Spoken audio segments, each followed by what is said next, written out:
A dying woman collapses into the arms of New York's most feared Mafia king beneath the Christmas lights of Grand Central Terminal.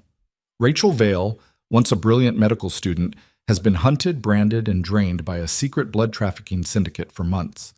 Kyle Min, known as the Psycho, thought he destroyed the organization 2 years ago until he sees the burn mark on her cheek. Now a silent war erupts beneath Manhattan streets as two broken survivors discover their bloodlines are connected by a forbidden romance buried decades deep. Like this video, comment the city you're watching from, and follow this story to the end. You won't believe where this goes. Bam? The mop handle slipped from Rachel Vale's fingers and clattered against the marble floor of Grand Central Terminal. She bent to retrieve it, and the world tilted sideways. Her knees buckled. The ceiling arched high above her head, decorated with constellations painted in gold leaf, and for a moment she thought she might actually pass out right there beneath Pisces and Aries, while Christmas shoppers rushed past her like she didn't exist. She grabbed the handle again, steadied herself, forced her legs to lock. The bucket beside her was half full of dirty water that smelled like disinfectant and old pennies. Her reflection rippled across the surface, gaunt face, hollow eyes, a jagged scar running from her left temple to her jawline. The burn mark on her right cheek was hidden beneath a layer of foundation she'd stolen from a CVS 3 weeks ago, but she could still feel it throbbing beneath the makeup like a second heartbeat. Property of the Circle. That's what the brand meant. That's what she'd become. Rachel dragged the mop across the floor in long, uneven strokes. Her supervisor, a heavy-set man named Eddie who smelled like cigars and didn't ask questions, had hired her 2 months ago for cash under the table. No background check, no references. Just show up at 11 p.m. and clean the East Corridor before the morning commuters arrived.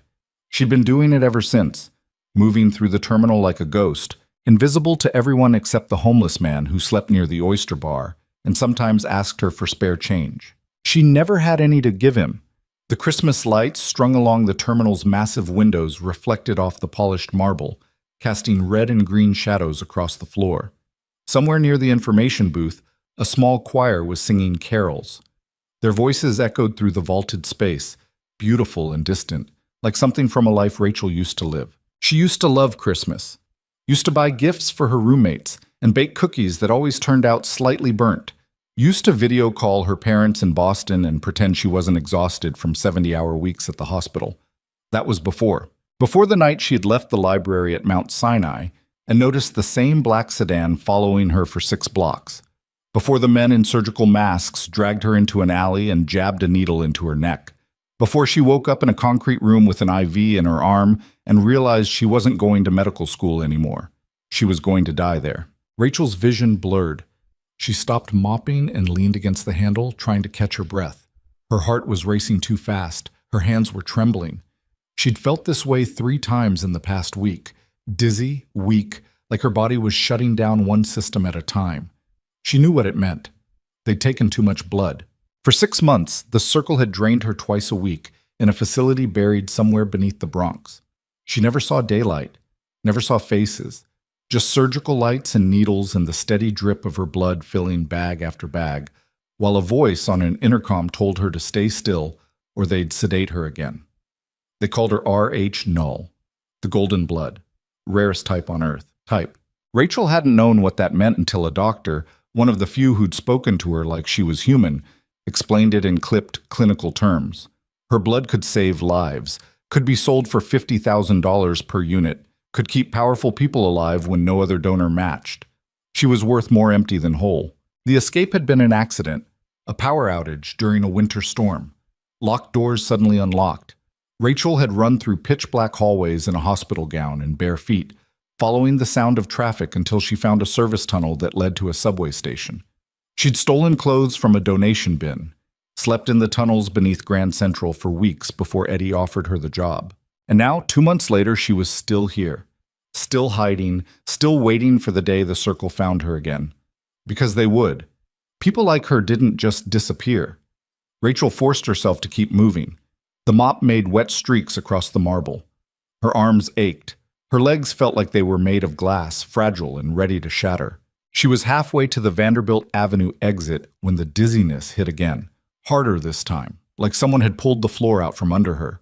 She stumbled forward, dropped the mop, tried to grab the edge of a stone bench, but missed, and then she was falling. The marble rushed up to meet her face. She braced for impact. It never came. Someone caught her. Strong hands gripped her shoulders and pulled her upright before she hit the ground. Rachel gasped and tried to push away, panic flooding her nervous system, but the hands held firm, not rough, just steady, unyielding. Easy. The voice was low, male, controlled. "I've got you." Rachel blinked hard, trying to force her vision into focus. The man holding her was tall, well over 6 feet, with black hair swept back from a sharp, angular face. He wore a charcoal suit that probably cost more than her entire year of tuition, tailored perfectly across his shoulders. His eyes were dark, unreadable, and fixed on her with an intensity that made her skin crawl. She knew that look. She'd seen it before in the faces of the men who'd examined her like livestock. "I'm fine," Rachel said quickly, pulling away from his grip. Her voice came out hoarse. "I'm fine, just dizzy, low blood sugar." The man didn't let go. His gaze dropped to her wrists, where the sleeves of her janitor's uniform had ridden up, exposing the faint scars left behind by months of IV needles. Then his eyes moved to her face, to the burn mark on her cheek, barely hidden beneath smudged foundation. His expression didn't change. But something behind his eyes went very, very cold. "Who did this to you?" he asked quietly. Rachel's pulse spiked. She yanked her arms free and stepped back, nearly tripping over the mop bucket. "Nobody." I said, "I'm fine." "You're not fine." The man's voice was calm, factual, like he was diagnosing a problem. "You're malnourished, anemic, and someone burned a mark into your face." Rachel's chest tightened. She looked around frantically, searching for Eddie or security or anyone who might interrupt this conversation, but the corridor was empty. The choir's voices echoed faintly from the main hall, singing something about peace on earth. "I need to get back to work," she said. "No," the man said. "You need a hospital." "I don't need anything." Rachel's voice cracked. She hated how weak she sounded, hated that her hands were shaking. "Just leave me alone." The man studied her for a long moment. Then he reached into his jacket, slowly, deliberately, and pulled out a phone. Rachel's heart stopped. She thought about running, thought about screaming, but her legs wouldn't move. He tapped the screen twice and held it up so she could see. It was a photo of a symbol, a perfect circle intersected by 3 lines, arranged like the spokes of a wheel. The same symbol branded into Rachel's cheek. "Where did you see this?" the man asked. Rachel couldn't breathe. The terminal spun around her. Her vision tunneled. "I asked you a question." His voice was still calm, but there was something lethal underneath it now, something that made her survival instincts scream. "I don't know what that is," Rachel whispered. "Yes, you do." The man stepped closer. "That mark on your face says you do." Rachel's knees gave out again. This time, the man caught her before she hit the floor and lifted her into his arms like she weighed nothing. She tried to struggle, tried to push him away, but her body had stopped responding to commands. "Put me down," she managed to say. "No." "I'll scream." "Go ahead." But she didn't.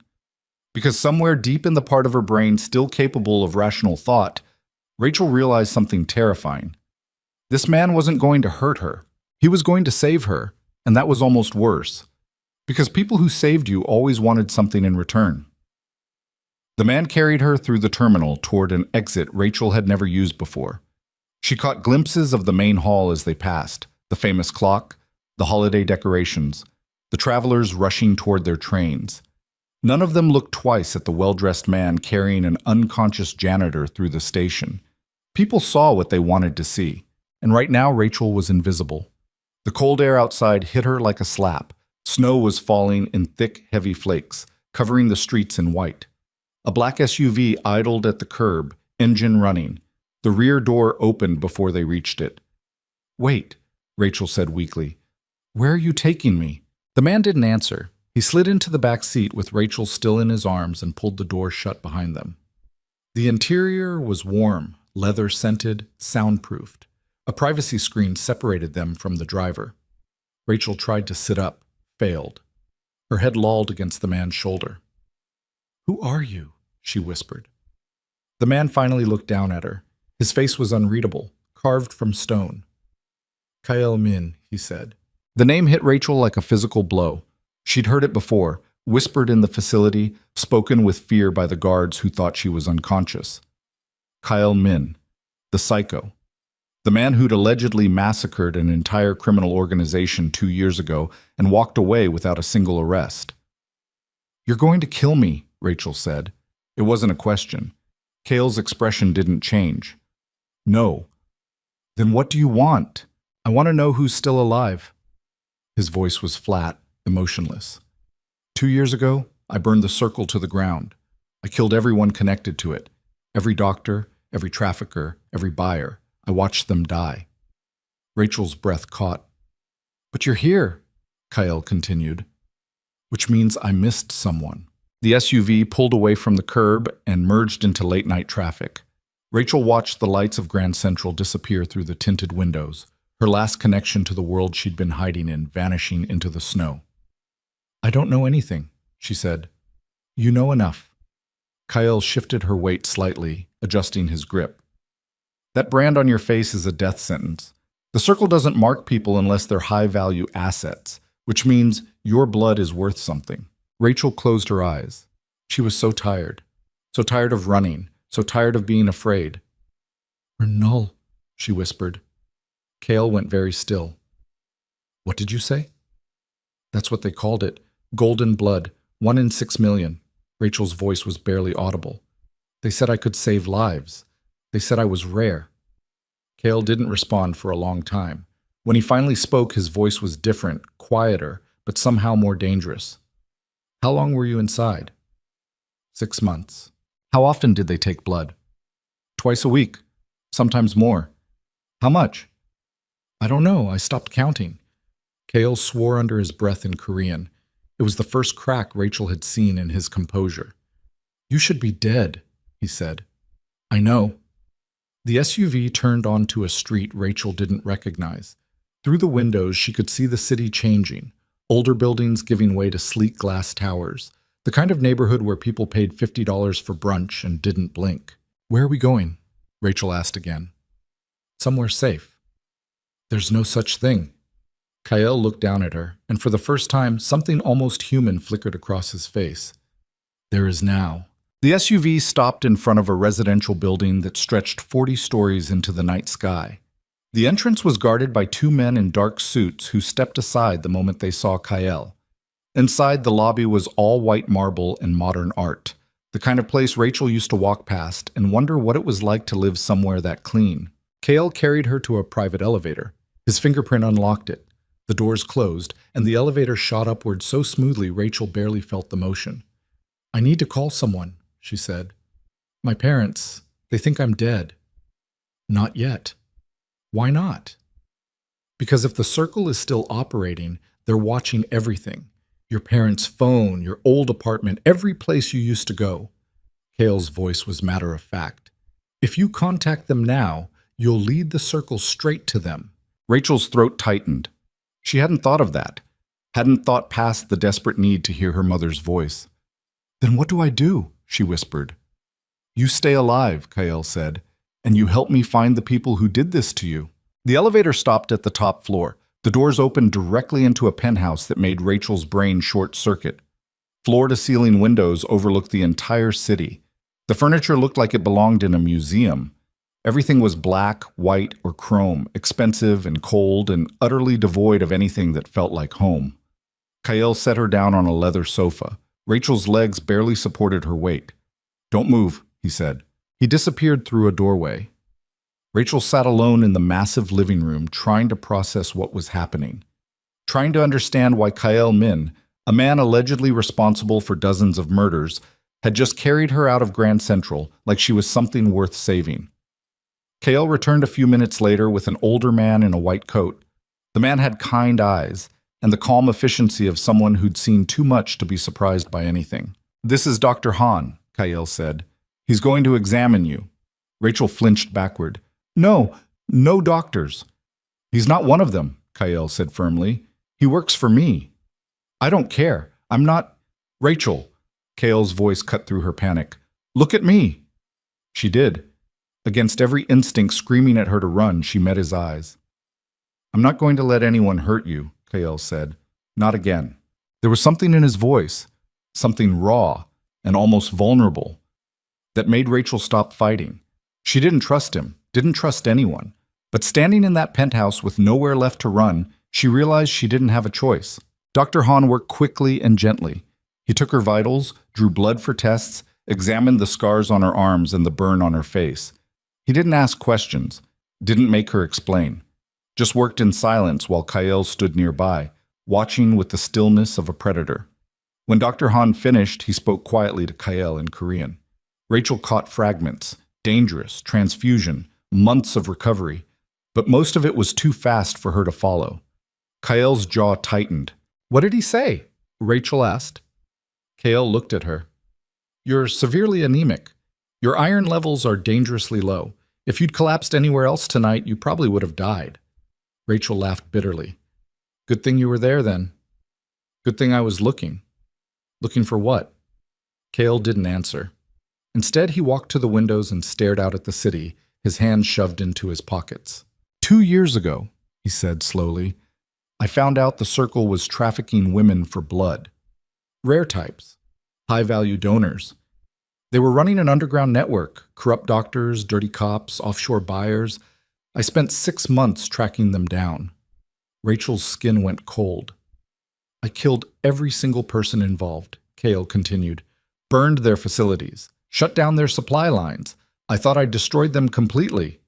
He turned to face her. But then you show up with their brand on your face, he said, which means someone survived, someone rebuilt, and they've been operating right under my nose for 2 years. Rachel's hands started shaking again. Why do you care? You're a criminal. You kill people. I kill people who deserve it, Kael said quietly. The circle doesn't just kill. They torture. They drain. They turn human beings into products. And that bothers you? Kael's eyes went dark.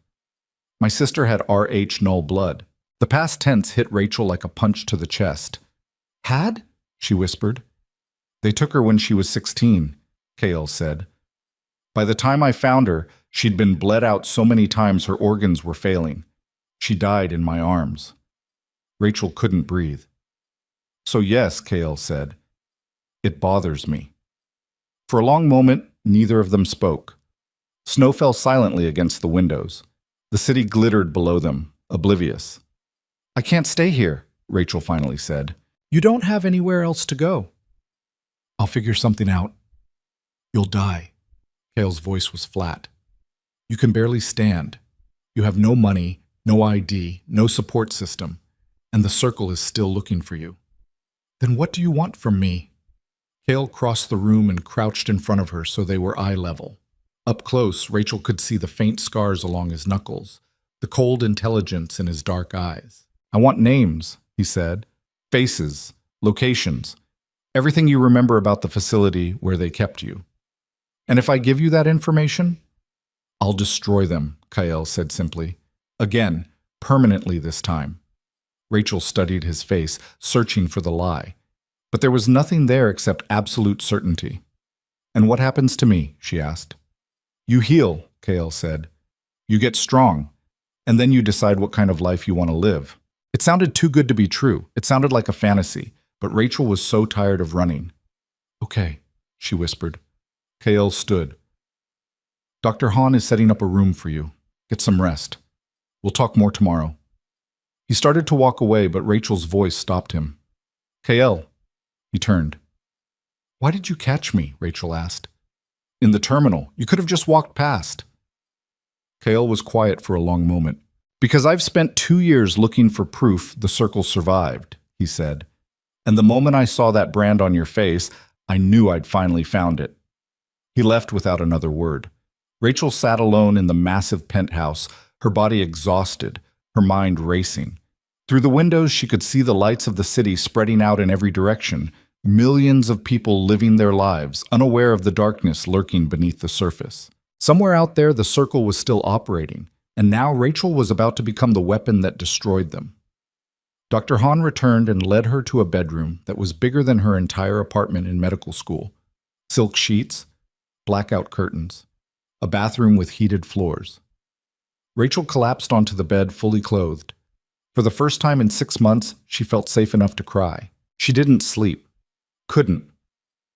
Every time she closed her eyes, she was back in the concrete room with needles in her arms and voices telling her to stay still. She lay in the darkness and listened to the muffled sounds of the penthouse. Footsteps in the hallway, doors opening and closing, the low murmur of conversation in Korean. Somewhere around 3 in the morning, her door opened quietly. Rachel's eyes snapped open. She sat up, heart pounding. Kale stood in the doorway, backlit by the hallway. He wasn't wearing a suit anymore, just dark pants and a t-shirt that revealed the edges of tattoos running down both arms. "Can't sleep?" he asked. Rachel shook her head. Kale stepped into the room and closed the door behind him. He didn't turn on the lights, just crossed to the window and stood there, staring out at the city the same way he had earlier. "You should try," he said. "Tomorrow's going to be hard." "Why?" "Because I'm going to ask you to remember everything." Rachel's stomach twisted. "I don't want to remember." "I know." Kale's voice was softer now, almost gentle. "But it's the only way we find them." Rachel pulled her knees to her chest. "What if I can't?" "Then we start with what you do remember," Kale said, "and we build from there." He turned to face her, and in the dim light from the window, Rachel could see the exhaustion written into his features, the kind of tiredness that came from years of violence and guilt. "You don't have to do this alone," Kyle said quietly. "Why are you helping me?" Rachel asked. The question had been eating at her since Grand Central. "You don't know me. I'm nobody." Kale was silent for a long moment. "You're not nobody," he finally said. "You're the proof I needed." "Proof of what?" "That I failed." Kale's voice was barely audible. "I thought I'd killed everyone, thought I'd ended it. But you were suffering while I was convincing myself the war was over." Rachel's throat tightened. "I don't need your guilt," she said. "I know." Kale moved toward the door. "But you're getting it anyway." He left before Rachel could respond. She lay back down and stared at the ceiling, her mind spinning. Kyle Min was not what she'd expected. He was cold, yes, dangerous, absolutely. But there was something broken underneath the control, something that recognized the same brokenness in her. Maybe that's why he'd caught her. Not because she was proof the circle survived, but because saving her meant he could finally stop failing his sister. Rachel closed her eyes and tried to sleep. This time, the darkness didn't pull her under. It just waited. When morning finally came, Rachel woke to the smell of coffee and the sound of voices in the next room. She dragged herself out of bed and found clean clothes laid out on a chair, jeans, a sweater, socks, all in her size. She showered for the first time in weeks, scrubbing away months of grime and fear until her skin turned red. When she looked in the mirror, she barely recognized the person staring back. The scar on her face was still there, the burn mark still visible, but her eyes looked different, less haunted, more alive. Rachel dressed and walked into the main living area. Kyle was sitting at a glass table with 2 other men, all of them speaking in rapid Korean. Maps and documents were spread across the surface. Kyle looked up when she entered. "Sit," he said, gesturing to an empty chair. Rachel sat. One of the men, a stocky guy with a scar across his eyebrow, slid a plate of food toward her. Toast, eggs, fruit. Her stomach growled. "Eat first," Kyle said. "Then we talk."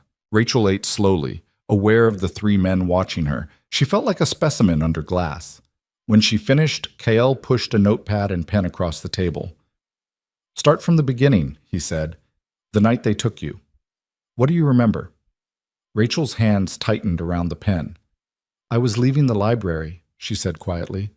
"Around 11 p.m. I noticed a car following me." "Make?" "Model." "Black sedan." "I don't know cars." "How many men?" "3. Maybe 4. They grabbed me in an alley near the hospital. One of them had a needle." Kyle made notes in precise, controlled handwriting. "What happened when you woke up?" Rachel's voice shook. "I was in a room, concrete walls, no windows. There was an IV in my arm and a bag filling with my blood." "How long before you saw a face?" "Days, maybe a week. They kept me sedated most of the time." "When you did see someone, what did they look like?" Rachel closed her eyes, forcing herself back into the memories she'd spent months trying to bury. There was a doctor, older, white hair. He had an accent, Eastern European maybe. Name? I never heard one. They called him Doc. Kyle's jaw tightened. Anyone else? Guards. They rotated shifts. And a woman. Rachel's voice dropped. She's the one who burned me. The room went silent. Describe her, Kale said. Rachel's hand moved to her cheek instinctively. 30s, Asian, short black hair. She wore scrubs, but she wasn't medical. She was... Rachel's voice cracked. She was the one who decided which girls stayed and which ones disappeared. Kale exchanged a look with the scarred man. Her name? Kale asked. Dr. Yoon, Rachel whispered. That's what the guards called her. Kale's expression turned to stone. He stood abruptly and walked to the windows, his hands clenched into fists. The scarred man leaned forward. You're sure? Dr. Yoon? Rachel nodded. She's supposed to be dead, the man said quietly. Well, she's not, Rachel said. She's the one who runs everything now. Kale turned back to face them, and Rachel saw something terrifying in his eyes. Rage so deep and controlled it was almost surgical. Where's the facility? He asked. I don't know exactly. Underground, near trains. I could hear them every few hours. Metro North or Subway? Subway. The sound was too close. Kale pulled out his phone and started typing. How many others were there? Other women? Rachel's chest tightened. I saw 12, maybe more. They kept us separated. Did any of them escape with you? Rachel shook her head. The power went out. I ran. I don't know what happened to the others. Kyle's phone buzzed. He read the screen and his expression darkened. What? The scarred man asked. 3 women with rare blood types reported missing in the last 6 months, Kyle said. All from the tri-state area. All last seen near medical facilities. Rachel felt sick. They're still hunting, Kale said quietly. He looked at Rachel, and they're going to come for you the moment they realize you're alive.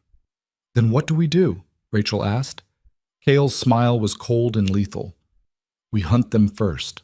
The next 72 hours passed in a blur of maps, photographs, and conversations Rachel wished she could forget. Kale's penthouse transformed into a war room. The glass dining table disappeared beneath layers of satellite imagery showing every subway line in the Bronx. The scarred man, whose name was Jin, brought in a second computer and started cross-referencing missing persons reports with property records. A third man arrived on the second day, younger, with wire-frame glasses and the nervous energy of someone who'd spent too much time behind screens. Kale called him Minjun. Rachel sat at the edge of it all, watching these men dissect her trauma like it was a puzzle to be solved. Here, Minjun said, tapping a map sector northeast of Hunts Point, 3 abandoned industrial buildings within earshot of the 6 train, all purchased through shell corporations in the last 5 years. Kyle leaned over the map, his eyes scanning the grid. Ownership. Traced back to a holding company in Delaware, but the original investor, Minjun hesitated. It's complicated. Uncomplicated. Minjun pushed his glasses up. The money came from offshore accounts tied to medical supply companies, legitimate businesses on paper, but the supply chain leads back to a single distributor. Name, Kyle said. Hanoel Medical Group. The room went silent. Jin looked up sharply. That's impossible. Why? Rachel asked. No one answered her. Kale's face had gone completely blank, which Rachel was learning meant he was furious. Explain, Kale said quietly. Minjun pulled up a new screen. Hanoel Medical Group is a pharmaceutical conglomerate based in Seoul. They specialize in blood products and rare disease treatment. The company is... He stopped. Say it, Kyle said. It's owned by the Min family. Rachel felt the air leave the room. She looked at Kyle, but he wasn't looking at anyone. He was staring at the screen like it had just told him the world was ending. That's not possible, Jin said again. Your father sold his stake in Hanoel 15 years ago, after your sister... I know when he sold it, Kyle snapped. His voice was sharp enough to cut. Pull the current board of directors. Minjun typed rapidly. A list of names appeared on the screen. Rachel didn't recognize any of them, except one. Min Jae-sung, Chairman Emeritus. Your father still owns 40%, Minjun said quietly, through secondary holdings. He's been hiding it. Kale turned and walked to the windows. His hands were shaking. Rachel had never seen him lose control before, not even when she told him about Dr. Yoon, but now his shoulders were rigid, his breathing uneven. Kale, Jin said carefully, get out. We need to… I said get out. Kale's voice was lethal. Both of you, now. Jin and Minjun exchanged a glance, then gathered their laptops and left without another word. The door clicked shut behind them. Rachel sat frozen at the table, unsure whether she should leave too, but Kyle spoke before she could move. You should go, he said. His back was still to her. Should I? Rachel asked. Yes. Then why aren't I moving? Kyle laughed bitterly. Because you're stubborn. Because I'm not afraid of you, Rachel corrected. That made him turn around. His face was a mess of barely contained rage and something that looked dangerously close to grief. You should be, he said. Why? Because you kill people? Rachel stood up. I watched a woman burn my face while I was strapped to a table. You think you scare me more than that? Kyle stared at her for a long moment. Then he crossed to the bar in the corner and poured himself 3 fingers of whiskey. He downed it in one swallow. My father, he said slowly, is the reason the circle exists. Rachel's stomach dropped. He didn't start it, Kyle continued, but he funded it. 15 years ago, when my sister was diagnosed with leukemia, he became obsessed with finding a cure. Arnol blood was one of the experimental treatments, but it's so rare that legal channels couldn't supply enough. He poured another drink. So he went illegal, paid doctors to find donors, paid traffickers to acquire them, built an entire underground network to keep my sister alive. Rachel couldn't breathe. It didn't work, Kyle said. She died anyway. And my father, his voice cracked. He couldn't accept it, so he kept the network running, told himself he was helping other families, saving lives. He turned my sister's death into a business. And you didn't know? Rachel whispered. Kyle's laugh was hollow. I knew he was corrupt, knew he ran half the criminal enterprises in New York through shell companies. But I thought the blood trafficking was separate. I thought I'd destroyed it when I killed everyone connected to the circle 2 years ago. But your father survived. My father wasn't there, Kyle said. He was in Seoul the whole time, pulling strings from across the ocean. I burned the operation to the ground, and he just rebuilt it. Used different names, different doctors, different locations. Rachel's hands clenched into fists. So when you said you failed, I meant I didn't go far enough. Kale set the glass down hard enough to crack it. I should have known he'd rebuild, should have tracked every dollar, every connection. Instead, I walked away and told myself I'd won. You did win, Rachel said. You saved people. Not you. The words hung in the air between them. Rachel walked over to where Kyle stood and stopped directly in front of him. Up close, she could see the exhaustion carved into his face, the guilt eating him alive from the inside out. Listen to me, she said. What happened to me isn't your fault. Your father did this. Dr. Yoon did this, not you. I funded it, Kale said quietly. The detective who transported you? I paid him. The equipment in that facility? Probably bought with my money. I've been feeding the monster for 2 years without knowing it. Rachel grabbed his arm. Then stop feeling sorry for yourself and help me kill it. Kyle looked down at her hand on his sleeve. Something shifted in his expression. Surprise, maybe, or recognition. You're not what I expected, he said. What did you expect? Someone broken. I am broken, Rachel said. But I'm still here, and I want blood just as much as you do. A slow, dangerous smile crossed Kyle's face. Careful. You're starting to sound like me.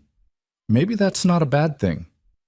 The moment stretched between them, charged with something Rachel couldn't name. Then Kyle's phone buzzed, shattering it. He pulled it out and read the screen. His expression darkened. What? Rachel asked. Detective Nolan Graves just withdrew $50,000 from an offshore account, Kyle said. The same account that paid for medical supplies to one of the buildings Min Jun flagged. Rachel's blood went cold. Graves. I know that name. Kyle looked at her sharply. From where? The facility. I heard the guards talking about him. He's the one who brought in new girls. Rachel's voice shook. He's the one who brought me. Kael's jaw tightened. Where is he now? Leaving a bank in Midtown. Kael was already moving toward the door. Get your coat. Why? Because we're going to have a conversation with Detective Graves, Kael said. And you're going to watch. 20 minutes later, Rachel was sitting in the back of Kael's SUV as it weaved through Manhattan traffic. Jin was driving. Kael sat beside Rachel, his phone pressed to his ear, speaking rapid Korean to someone on the other end. Rachel's heart was pounding. She'd spent months running from confrontation, hiding from the people who'd hurt her. Now she was racing toward one of them. What are we going to do when we find him? She asked. Kael lowered the phone. I'm going to ask him questions. He's going to answer them. And if he doesn't, he will. The certainty in Kael's voice should have been comforting. Instead, it made Rachel's skin crawl. They found Graves outside a coffee shop on Lexington Avenue, checking his phone while he waited for his drink. He was in his late 40s, thick around the middle, with the kind of face that blended into crowds. He wore a cheap suit and scuffed shoes. He looked ordinary. That's what made it worse. Jin pulled the SUV up to the curb. Kael got out first, followed by Rachel. Graves glanced up as they approached, and Rachel saw the exact moment recognition hit him. His face went white. He turned and ran. Kael was faster. He caught Graves before he'd made it 10 feet, grabbed him by the collar, and slammed him against the side of a building.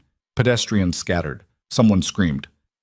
Detective Graves, Kael said pleasantly, we need to talk. I don't know what you're talking about, Graves gasped. Really? Kael tightened his grip. Because you just pulled $50,000 from an account connected to a blood trafficking operation. That seems like something you'd remember.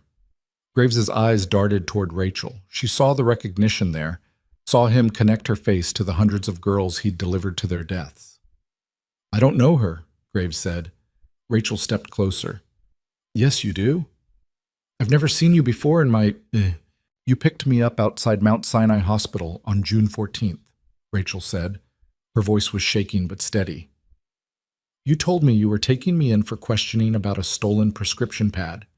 You drove me to an alley in the Bronx and handed me over to 3 men in surgical masks. Graves's face twisted. You're lying. One of them had a tattoo on his wrist, a snake eating its own tail.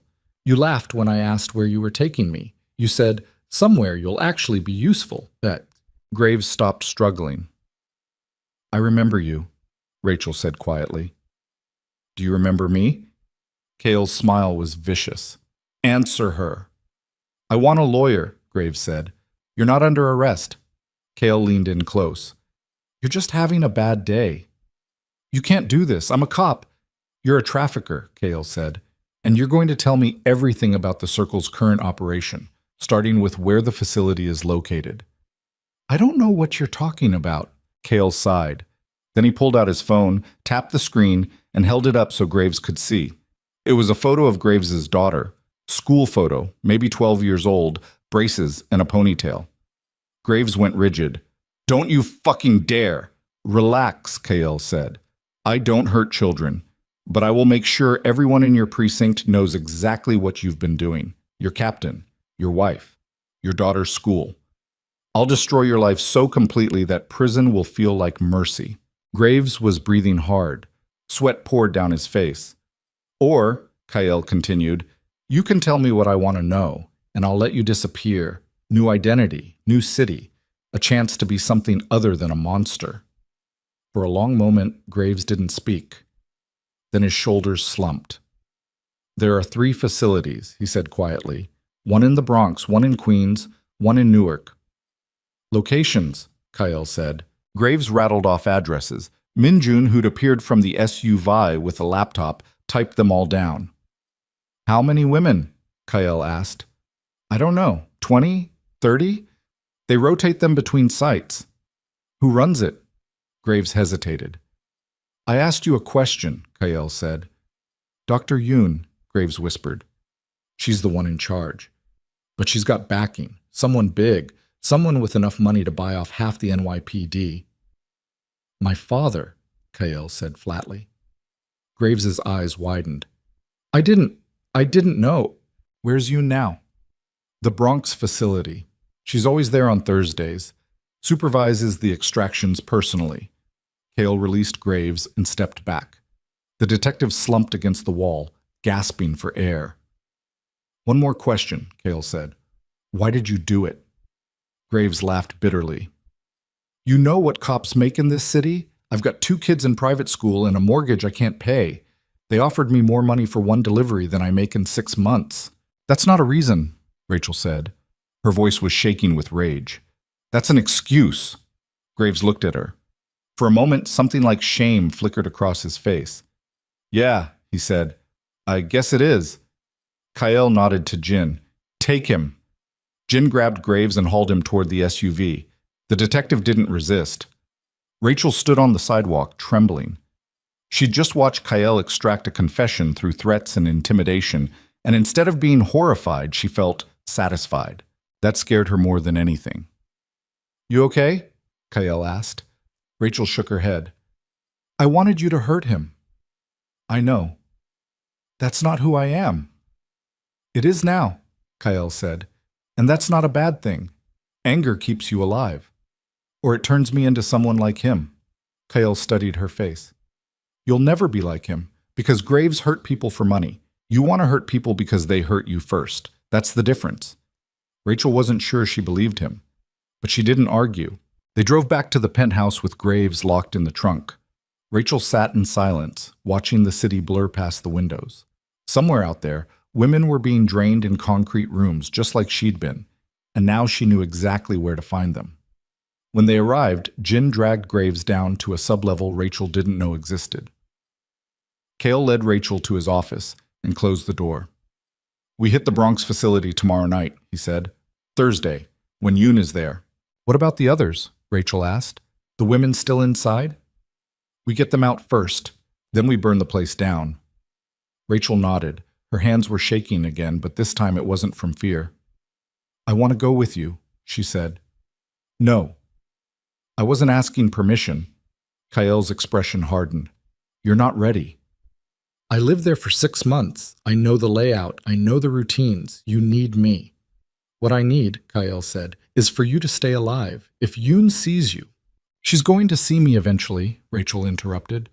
Either tomorrow on your terms or next week when she finds me. I'd rather it be tomorrow. Kale was silent for a long moment. Then he walked to a cabinet in the corner and pulled out a handgun. He checked the magazine, then set it on the desk between them. You know how to use this? He asked. Rachel stared at the gun. No. Then you're not coming. Teach me. Kale raised an eyebrow. You want me to turn you into a killer? I want you to give me a chance to fight back, Rachel said. I'm tired of being a victim. Something shifted in Kyle's expression. Respect, maybe, or recognition. Okay, he said, but if I'm teaching you, we do it my way. No hesitation, no mercy. If you point a gun at someone, you pull the trigger. Rachel picked up the weapon. It was heavier than she'd expected, cold and solid in her palm. I can do that, she said. Kyle smiled. We'll see.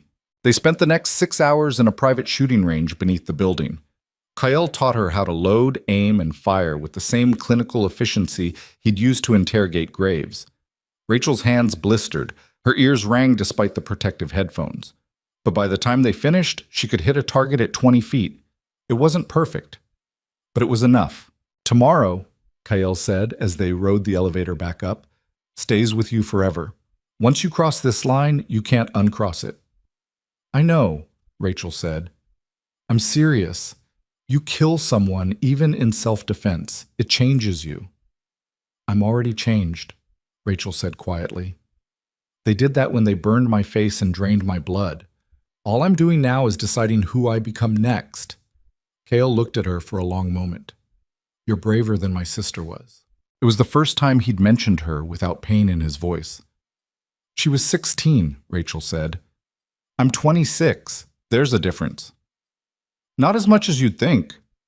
The elevator doors opened. They walked back into the penthouse to find Minjun waiting with new information. Graves wasn't lying, Minjun said. I cross-referenced the addresses with utility records. All 3 locations show unusual power consumption consistent with medical facilities. And I found something else. He pulled up a financial document on his laptop. Your father's company just transferred $5 million to an account in the Cayman Islands. The receiving account is registered to a shell corporation called Helix Biologics. Who owns it? Kyle asked. Can't trace it. But Helix purchased lab equipment from a German supplier 3 months ago. Centrifuges, refrigeration units, IV pumps. Enough to outfit a small hospital. Kyle's jaw tightened.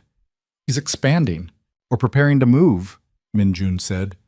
If he knows you're looking, he knows, Kyle said. He's known since the moment I pulled Rachel out of Grand Central. Rachel's blood went cold. How?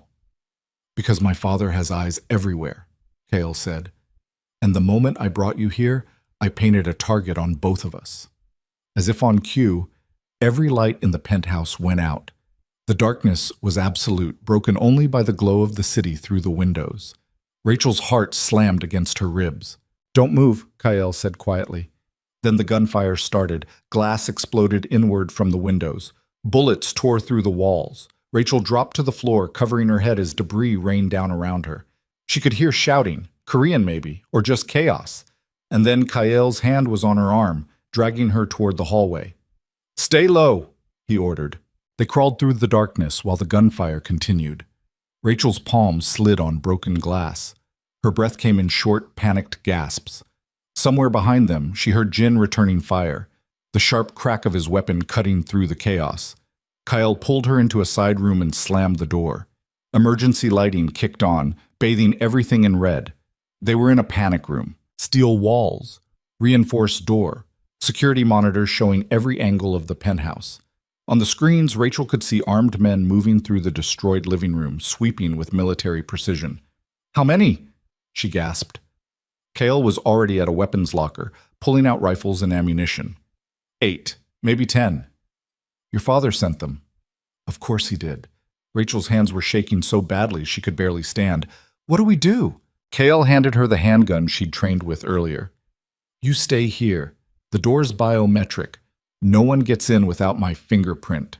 Where are you going? To end this. Kyle loaded a magazine into his rifle with practiced efficiency. If I don't come back, you... Don't, Rachel said. Don't say that. Kale looked at her. For the first time since they'd met, his expression was almost gentle. If I don't come back, he repeated, there's an escape tunnel behind that panel. It leads to a garage 2 blocks away. Keys are in the ignition. Take the car and drive until you hit Canada. I'm not leaving you. You don't have a choice. He moved toward the door, but Rachel grabbed his arm. Wait, she said. Kale turned. Rachel didn't think. She just acted. She pulled him down and kissed him, hard, desperate, tasting like fear and fury and something she couldn't name. When she pulled back, Kyle was staring at her with an expression she'd never seen before. Don't die, Rachel whispered. I'll do my best, Kale said. Then he was gone. Rachel collapsed against the wall, her heart racing, her lips still burning. On the security monitors, she watched Kyle move through the penthouse like death itself. Silent, efficient, lethal. He fired 3 shots, and 3 men dropped. Jin appeared from another hallway, and they moved together, flanking the remaining attackers.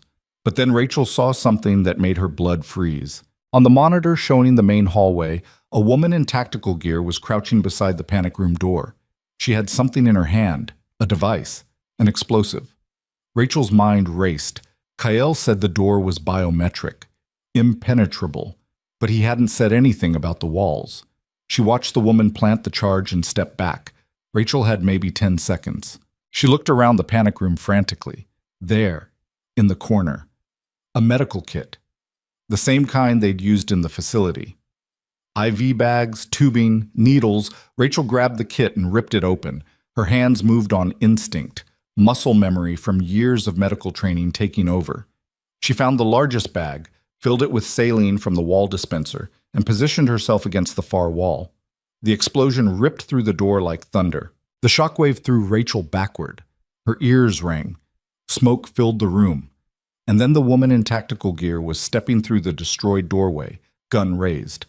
Rachel threw the saline bag. It hit the woman square in the face, bursting on impact. The woman stumbled, blinded, and Rachel didn't hesitate.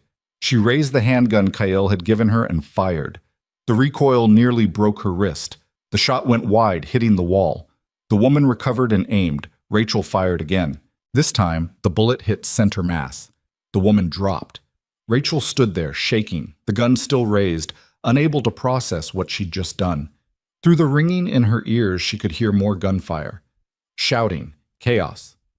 Then Kyle was there, appearing through the smoke, blood on his face and fury in his eyes. He saw the dead woman. He saw Rachel holding the gun. "I told you to stay inside," he said. "She was going to blow the door," Rachel said. Her voice sounded distant, like it belonged to someone else. Kyle grabbed her shoulders. "Are you hurt?" Rachel shook her head. "Did you check?" Kyle demanded. She looked down. Her hands were covered in blood, but she didn't know whose. Her ears were still ringing. Her whole body was shaking. "I killed her," Rachel whispered. "I know," Kyle said. "I shot her and she died." "I know." Rachel's legs gave out. Kyle caught her before she hit the floor, the same way he had in Grand Central. But this time, Rachel wasn't collapsing from blood loss. She was collapsing from the weight of what she'd become. "I can't," she started. "Yes, you can," Kyle said firmly. "Listen to me, Rachel. You did what you had to do. She came here to kill you. You defended yourself." "I'm a doctor," Rachel said. "I'm supposed to save lives." "You saved mine," Kyle said. The words hit Rachel like a slap. She looked up at him through tears she didn't remember shedding. "If she'd gotten through that door while I was fighting," Kyle continued, "I'd be dead. You stopped her. That's not murder. That's survival." Rachel wanted to believe him, wanted to accept the logic, but all she could see was the woman's face as the bullet hit, the way she'd crumpled like a puppet with cut strings. "Come on," Kyle said gently. He pulled Rachel to her feet. "We need to move. There might be more." He led her through the destroyed penthouse. Bodies littered the floor, some Kyle's work, some Jin's. The beautiful space Rachel had woken up in days ago was now a war zone. Jin met them in the main hallway, breathing hard, blood streaming from a cut above his eye. "Building's secure," he said, "but NYPD is 3 minutes out. Someone called it in." "Graves?" Kyle asked. "He's gone. Lockdown failed during the attack. He must have slipped out." Kale swore viciously in Korean. "We need to disappear," Jin said. "Now." Kale nodded. He turned to Rachel. "Can you walk?" She nodded, though she wasn't entirely sure it was true.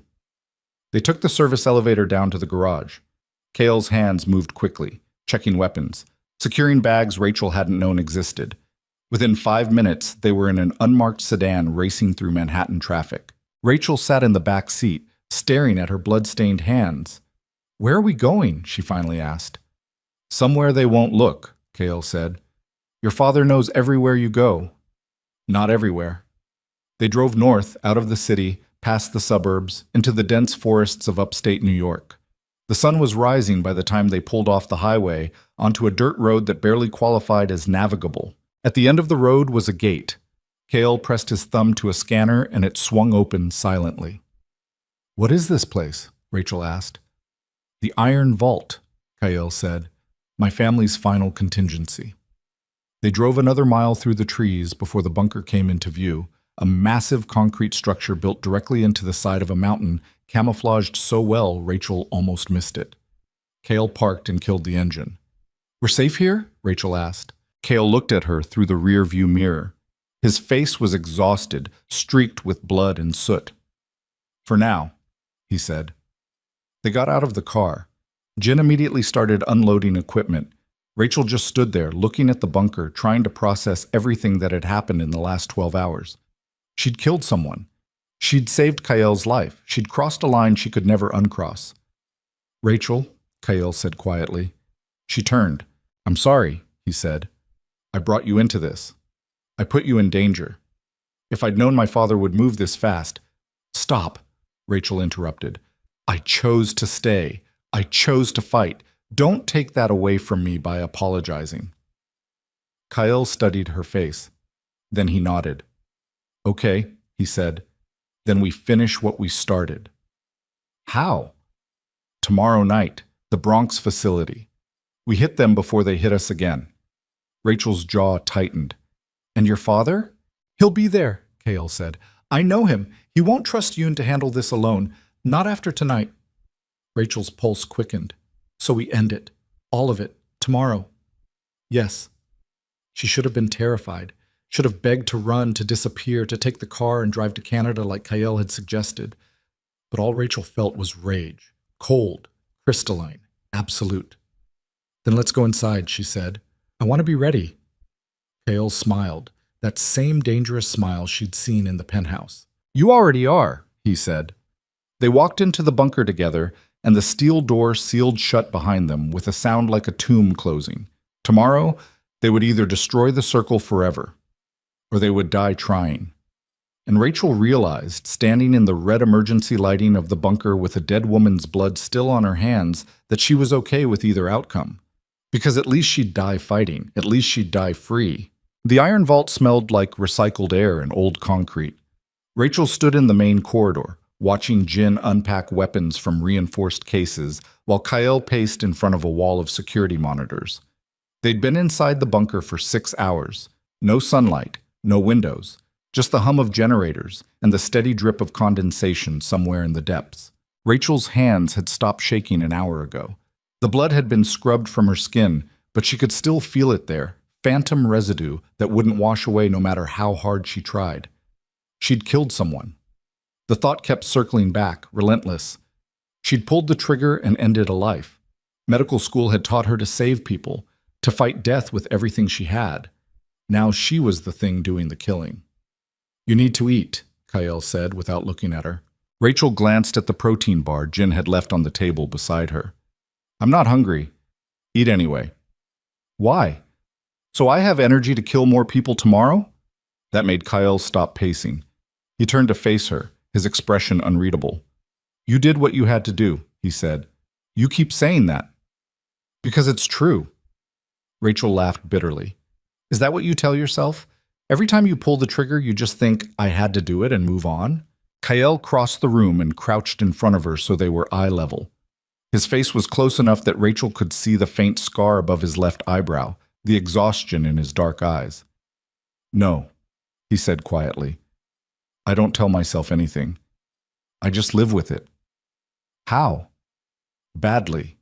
Kyle stood. But I'm still here. And so are you. That's what matters. He walked back to the monitors. Jin glanced at Rachel with something that might have been sympathy, then returned to checking ammunition counts. Rachel picked up the protein bar and forced herself to take a bite. It tasted like cardboard and regret. On the monitors, Rachel could see multiple camera feeds showing the exterior of the bunker. Trees, darkness, the dirt road they'd driven in on. Nothing moved except branches swaying in the wind. Your father doesn't know about this place? Rachel asked. He knows it exists, Kyle said. He just doesn't know where. My grandfather built it during the Cold War, off the books. My father was in Seoul when it was constructed. So we're safe. We're hidden, Kyle corrected. There's a difference. Minjun emerged from a side corridor carrying a laptop. His glasses were smudged and his hands were shaking slightly. I got into Hanul Medical's server, he said. You need to see this. Kale moved to the laptop. Rachel stood and joined them, looking over Kael's shoulder at the screen. It was a shipping manifest. Dates, times, locations. Rachel's stomach turned as she read the entries.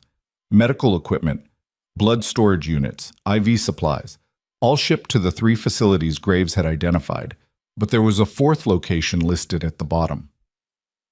What's that? Rachel asked, pointing. Minjun zoomed in. A private airfield in Teterboro. The shipment was marked priority transport and scheduled for tonight. They're moving the operation, Kyle said quietly. Or evacuating, Jin added. After the attack on the penthouse, they know you're coming. Kale's jaw tightened. Can you track the plane's destination? Minjun typed rapidly. Flight plan shows Seoul, but there's a fuel stop scheduled in. He stopped. Where? Kale demanded. Reykjavik, Iceland. Minjun pulled up another document. And look at the passenger manifest. There were 3 names listed. Dr. Yoon Mi-rae, Min Jae-sung, and at the bottom, in smaller text, medical cargo. 12 units. Rachel's blood went cold. 12 units. 12 women. They're taking them out of the country, Kyle said. His voice was deadly calm, which Rachel had learned meant he was furious. They're running. When does the plane leave? Jin asked. 3 hours, Min-jun said. Kyle checked his watch. We can make it to Teterboro in 90 minutes if we leave now. It's a trap, Jin said flatly. They know you'll come. They're probably counting on it. I don't care. You should. Jin stepped in front of Kyle. Think. Your father abandons 3 facilities and consolidates everything at an airfield? He's baiting you. Then I'll bite. And get yourself killed. Kyle's expression went cold. Move. Jin didn't budge. I've followed you into every war you've started. I watched you burn the circle down 2 years ago, and I didn't ask questions. But this, he gestured at the screen, this is suicide. I said move. No. Jin's voice was steady. You want to die fighting your father? Fine. But don't drag her into it. He nodded toward Rachel. Kale looked at Rachel. She met his gaze without flinching. I'm going, she said. Rachel, Jin started. I'm going, she repeated. Those 12 women? I was one of them. I know what they're going through right now. I know they're terrified and in pain and praying someone will save them. I'm not leaving them. Jin swore in Korean. Kale smiled grimly. Get the weapons. We leave in 10 minutes. They moved with military efficiency. Jin loaded rifles and ammunition into the car. Min-jun stayed behind to monitor communications and track the flight. Rachel changed into dark clothing Jin had pulled from storage, tactical pants, a black shirt, boots that actually fit. She looked at herself in the small bathroom mirror. The burn mark on her cheek stood out starkly against her pale skin. The scar on her face had faded slightly, but would never disappear. She looked like a survivor, or a soldier. Rachel wasn't sure there was a difference anymore. When she emerged, Kyle was strapping a knife to his ankle. He glanced up, and his expression shifted, something between approval and concern. You don't have to do this, he said quietly. Yes, I do. Why? Rachel thought about the concrete room, the needles, the voice on the intercom telling her to stay still, the months of terror and pain and helplessness. Because I'm tired of being afraid, she said. Kale held her gaze for a long moment. Then he handed her a handgun, the same model she'd trained with. Stay close to me, he said. If shooting starts, you get behind cover and you stay there. Understand? Rachel nodded. They drove south through the darkness, the car's headlights cutting through heavy fog. Jin drove with the same lethal efficiency he did everything else. Kyle sat in the passenger seat, checking his phone every few minutes.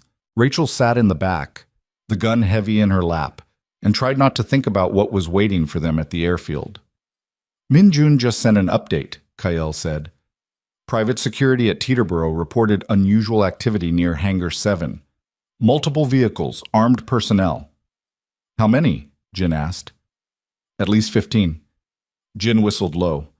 We're outnumbered 5-1. We've had worse odds. Name one time. Kale was quiet for a moment. The warehouse in Red Hook. We almost died in Red Hook, but we didn't. Jin shook his head but didn't argue further.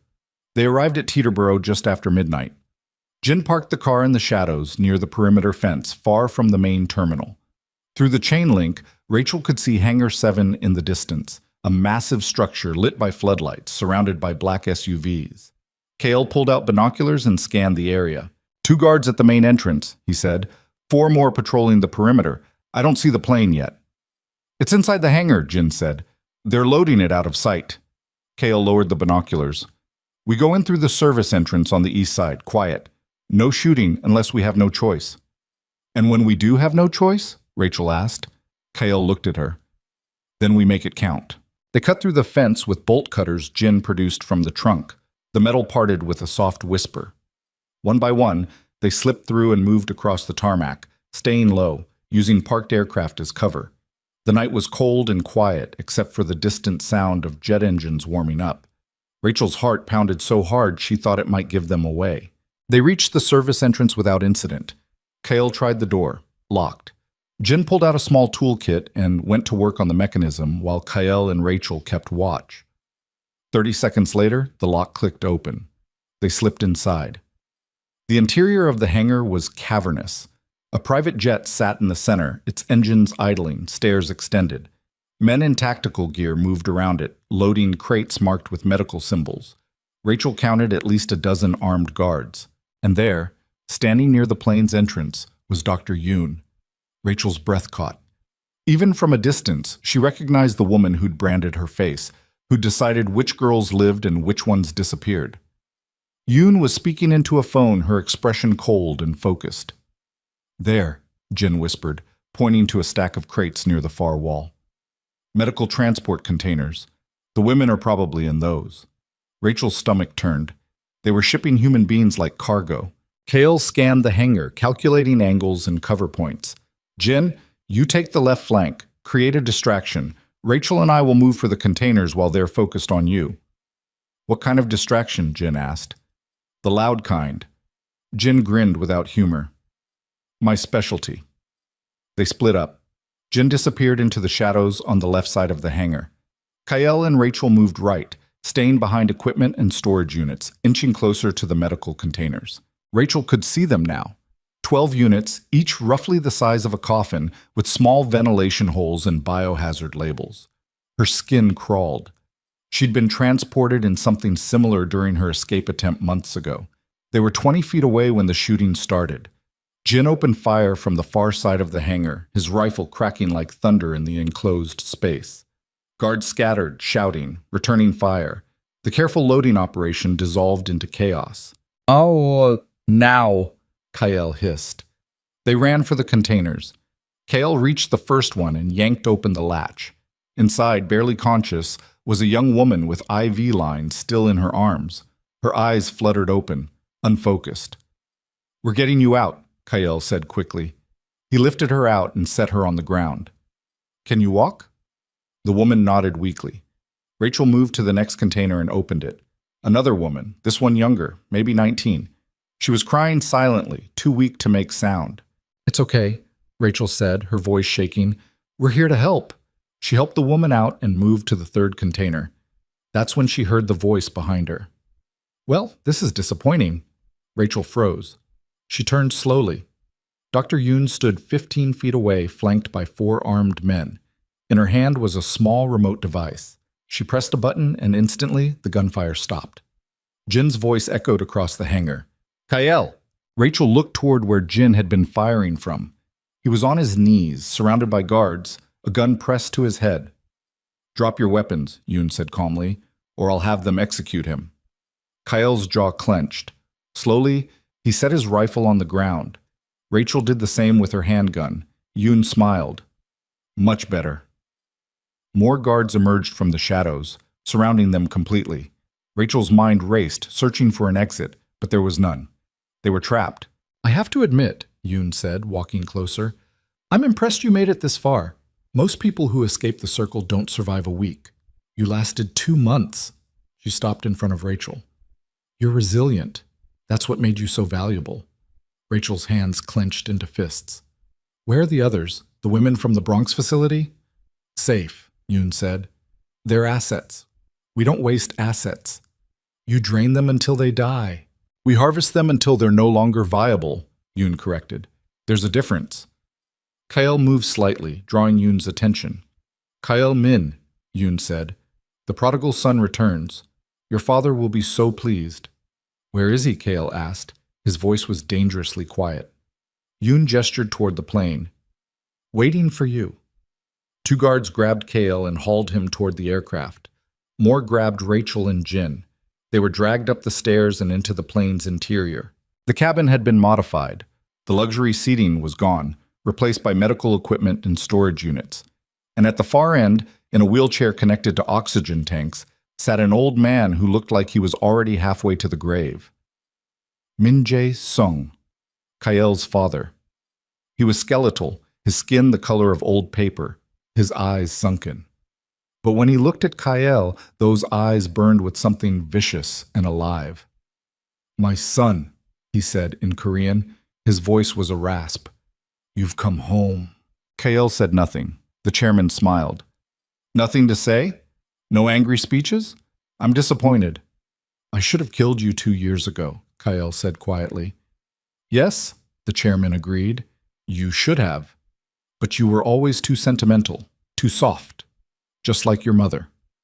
Don't talk about her. Why not? She's the reason you're so weak, the reason you couldn't save your sister. The chairman's smile widened. Do you know what your sister's last words were? Kale lunged forward. Guards immediately restrained him, slamming him against the cabin wall. The chairman laughed, a wet, rattling sound. She asked for you, he continued, called your name. But you weren't there, were you? You were too busy playing gangster in New York while she died in a hospital bed in Seoul. Shut up, Kyle said. I tried to save her, spent millions, built an entire network, but her blood was too rare. RH null, 1 in 6 million. The chairman's eyes moved to Rachel. Until I found others. Rachel's blood went cold. Your sister didn't have RH null blood, she said slowly. The chairman smiled. No, she didn't. The world tilted. Then why? Rachel started. Because I do, the chairman said. I've had leukemia for 15 years. Your sister's death was unfortunate, but it taught me a valuable lesson. If I wanted to survive, I needed a reliable supply of compatible blood. Kyle had gone very still. You lied. I adapted, the chairman corrected. Your sister was sick, yes, but her death was merely an opportunity, a way to fund my real treatment. You built the circle for yourself, Kyle said. His voice was hollow. Of course. The chairman gestured weakly at the medical equipment surrounding him. Every woman you've tried to save, they were keeping me alive. Every facility you destroyed, you were destroying my lifeline. Rachel felt bile rise in her throat. You're a monster. I'm a survivor, the chairman said. The same as you, Miss Vale. We do what we must to live. I never hurt anyone, not until tonight. The chairman's smile was knowing. Dr. Yoon showed me the security footage from Kyle's penthouse. You killed one of my people, shot her in the chest without hesitation. So tell me, how are you different from me? Rachel couldn't answer, because he was right. She'd pulled the trigger. She'd ended a life. The justification didn't change the fact. Here's what's going to happen, the chairman said. You're going to give me your blood, all of it if necessary, and Kyle is going to watch. No, Kyle said. Yes.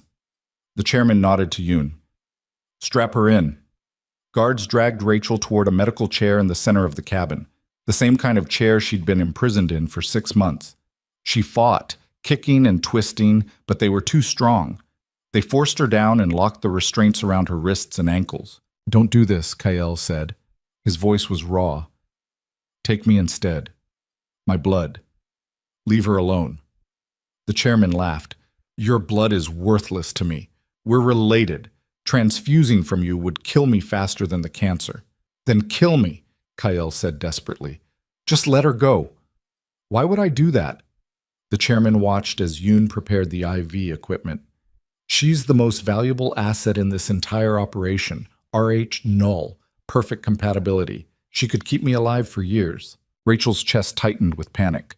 The restraints bit into her wrists. She could feel the familiar terror rising, the same helplessness she'd felt in the facility. Yoon approached with a needle. Rachel's breathing turned shallow and rapid. Wait, Kyle said. Father, please, I'll do anything. I'll disappear. I'll give you the empire. Just let her go. The chairman studied his son with something like pity. You still don't understand, he said. I don't want your empire. I don't want your obedience. I want you to suffer the way I suffered watching your sister die.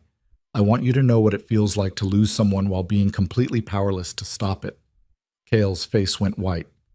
Consider this a lesson, the chairman continued. In what happens when you oppose me? Yoon inserted the needle into Rachel's arm. Rachel gasped at the familiar sting, the cold rush of the IV line opening. No, Kyle said. He struggled against the guards holding him. No, you can't. I already have, the chairman said. Rachel watched her blood flow through the clear tubing into the collection bag. Her vision started to blur at the edges. She could hear Kyle shouting, could hear the chairman laughing, but it all seemed very far away. She'd been so close to freedom, so close to ending this nightmare. Now she was right back where she started. Jin's voice cut through the haze. Kyle, listen to me. Kale was still fighting the guards, wild and desperate. Jin was on his knees nearby, blood streaming from a cut above his eye. "You need to calm down," Jin said urgently. "You need to think." "They're killing her," Kale said. "Not yet," Jin said. "They're draining her, slowly, which means we have time." "Time for what?" Jin's eyes moved to something behind the chairman. Rachel followed his gaze and saw it, a fire suppression panel on the cabin wall, the kind that would flood the entire plane with halon gas if triggered. "Trust me," Jin said quietly. Kale's eyes widened slightly. Then he went still, stopped fighting. The guards relaxed their grip slightly, thinking he'd given up. That's when Jin moved. He drove his elbow backward into the gut of the guard behind him. The man doubled over and Jin grabbed his weapon, swung it around, and fired 3 shots directly into the fire suppression panel. The panel exploded in sparks.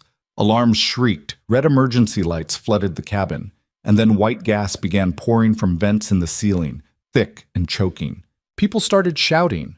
The guards released Kyle to cover their faces. Yoon stumbled backward from Rachel's chair, temporarily blinded. Kyle didn't hesitate. He grabbed the nearest guard's rifle and swung it like a club, dropping 2 men in seconds. Jin was already moving, firing with brutal precision, clearing a path to Rachel. But the halon gas was filling the cabin faster than expected. Rachel's lungs burned. She couldn't breathe, couldn't see. Then Kyle was there, ripping the IV from her arm and tearing at the restraints. "Stay with me," he said. His voice was muffled by the gas but fierce. "Rachel, stay with me." The restraints came free. Kale lifted her and ran for the exit, Jin covering them from behind. They burst out of the plane and onto the stairs. Fresh air hit Rachel's face like a slap. She gasped and coughed, her lungs screaming. Behind them, the cabin was pure chaos. Guards stumbled out choking. Yoon appeared at the door, her face twisted with rage. She raised a gun. Jin shot her before she could fire. Yoon fell backward into the smoke. "Move," Jin shouted. "The whole hangar's going to—" The explosion cut him off. Something inside the plane ignited. Maybe the oxygen tanks, maybe fuel, and the entire aircraft erupted in flames. The shockwave threw them off the stairs. Rachel hit the ground hard, Kyle landing on top of her, shielding her from the debris raining down around them. For a long moment, Rachel couldn't hear anything except ringing. Couldn't see anything except orange flames and black smoke. Then Kale was pulling her to her feet, and they were running through the burning hangar while the ceiling began to collapse. They made it outside just as the roof caved in behind them. The heat was intense enough to sear Rachel's back through her shirt. She ran until her legs gave out, then collapsed on the tarmac 50 yards from the inferno. Kyle fell beside her, coughing violently.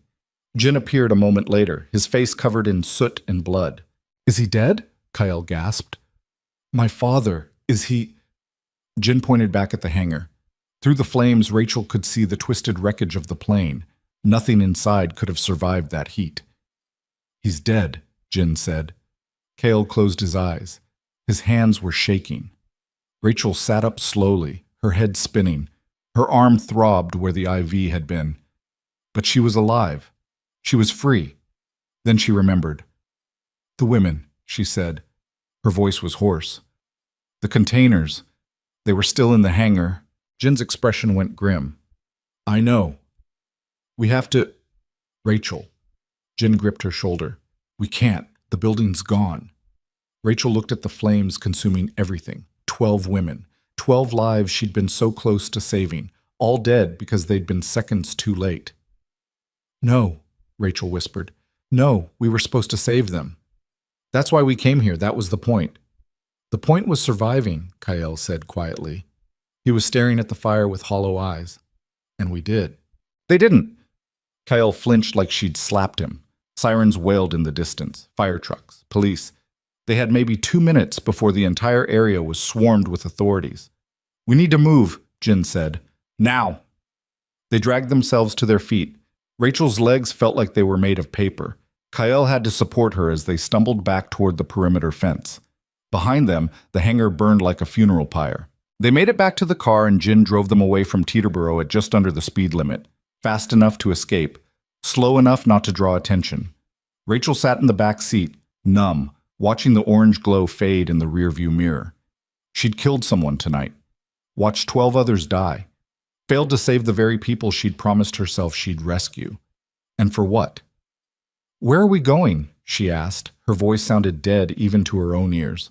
"Back to the vault," Kael said. "We need to regroup. Figure out what's left." "What's left?" Rachel laughed bitterly. "Your father's dead. Yoon's dead. The circle is destroyed. Isn't that what you wanted?" "Not like this." "Then how?" Kael turned to look at her. His face was streaked with soot and blood and exhaustion. "I wanted you to be safe," he said quietly. Rachel looked away. "I don't think I'll ever be safe again." They drove in silence for the next hour. Dawn was breaking by the time they reached the vault. The rising sun painted the sky in shades of pink and gold, beautiful and terrible, and completely indifferent to everything that had happened in the darkness. Minjun met them at the entrance, his face pale. "I saw the news," he said. "The explosion. I thought—" "We're alive," Jin said shortly. "Barely." They went inside. Rachel walked straight to the small room she'd slept in before and collapsed on the bed fully clothed. She didn't cry, didn't scream, just lay there staring at the ceiling while her mind replayed the night over and over. The women in the containers, the flames, the screaming. A knock at the door made her turn her head. Kael stood in the doorway. He looked as destroyed as she felt. "Can I come in?" he asked. Rachel nodded. Kael sat on the edge of the bed. For a long time, neither of them spoke. "I'm sorry," he finally said. "For what?" "All of it. For dragging you into this war, for making you into—" He stopped. "Into what?" Rachel asked. "A killer? Someone who watches people burn? Someone who fails?" "Someone like me," Kael said quietly. Rachel sat up. "I'm nothing like you. You killed someone last night. You chose violence. You crossed the line. To save your life. And I'd do the same for you," Kael said. He looked at her. "I already did. When I carried you out of that plane. When I chose you over finishing my father myself. That's what you've become, Rachel. Someone worth saving." Rachel's throat tightened. 12 women died because of me. Because I wanted revenge. Because I couldn't let it go. 12 women died because my father was a monster, Kael said firmly. Not because of you. "How do you live with it?" Rachel whispered. "All the death? All the failure?" Kael was quiet for a long moment. "I don't," he finally said. "I just keep moving forward. Because if I stop, if I let myself think about everyone I couldn't save," his voice cracked, "I'd never move again." He stood and walked to the door. "Kael," Rachel said. He turned. "Thank you," she said, "for not letting me die tonight." Kael's expression softened. "Thank you for not letting me." He left, closing the door behind him. Rachel lay back down and closed her eyes. Sleep didn't come. Instead, she saw flames, heard screaming, felt the weight of 12 deaths pressing down on her chest until she couldn't breathe. She'd crossed the line Kael warned her about, and now she had to learn to live on the other side of it. Somewhere in the vault, she could hear Kael and Jin talking in low voices, planning, strategizing, preparing for whatever came next. Because even though the chairman was dead, even though Yoon was gone, the circle had been bigger than two people. There were still facilities operating, still women being drained, still buyers waiting for their shipments. The war wasn't over. It had just begun. And Rachel realized, lying in the darkness of the bunker, that she couldn't walk away now even if she wanted to. She'd become part of this, part of Kael's crusade, part of the violence. She'd stopped being prey the moment she pulled the trigger. Now she was the hunter. And there was no going back. Rachel didn't sleep. She lay in the darkness of the bunker listening to the muffled sounds of Kael and Jin arguing in Korean, their voices rising and falling like waves. The words were incomprehensible, but the tone was clear. They were fracturing. Around 4 in the morning, she gave up trying to rest. She walked into the main corridor and found Minjun hunched over his laptop, his face illuminated by the blue glow of the screen. He looked up when she approached. "Can't sleep either?" he asked. Rachel shook her head. "What are you working on?" Minjun hesitated, then turned the laptop so she could see. It was a financial document, bank transfers, wire receipts. transaction histories. I've been tracking the money, he said quietly, following every payment that went through Hanoel Medical in the last 6 months. And? And your father wasn't the only one funding the circle. Minjun pulled up another screen. There are 3 other investors, shell corporations, offshore accounts. But the money is real, millions of dollars. Rachel's stomach turned. How many facilities are we talking about? At least 7, maybe more. Minjun's hands shook slightly as he typed. The Bronx, Queens, Newark, those were just the visible operations. There are others in Baltimore, Philadelphia, Boston. The network is bigger than Kyle thought. Does he know? Not yet. I've been trying to... Minjun stopped as footsteps echoed down the corridor. Kyle appeared, his face drawn and exhausted. He looked at the laptop screen, then at Minjun. Tell me, he said. Minjun explained everything he'd found. With each new detail, Kyle's expression grew darker. When Minjun finished, Kyle was silent for a long moment. 7 facilities, he finally said. How many women? Based on supply orders and medical equipment purchases? At least 80, maybe 100. The number hit Rachel like a physical blow. 100 women, 100 people suffering the same nightmare she'd escaped. We can't save them all, Jin said from the doorway. He'd been listening. Not with 3 people and whatever weapons we have left. Then we get more people, Kyle said. Who? Every crew we trust is already committed elsewhere. And after the explosion at Teterboro, every law enforcement agency in the tri-state area is looking for us. I don't care. You should. Jin walked into the room. We're not an army, Kyle.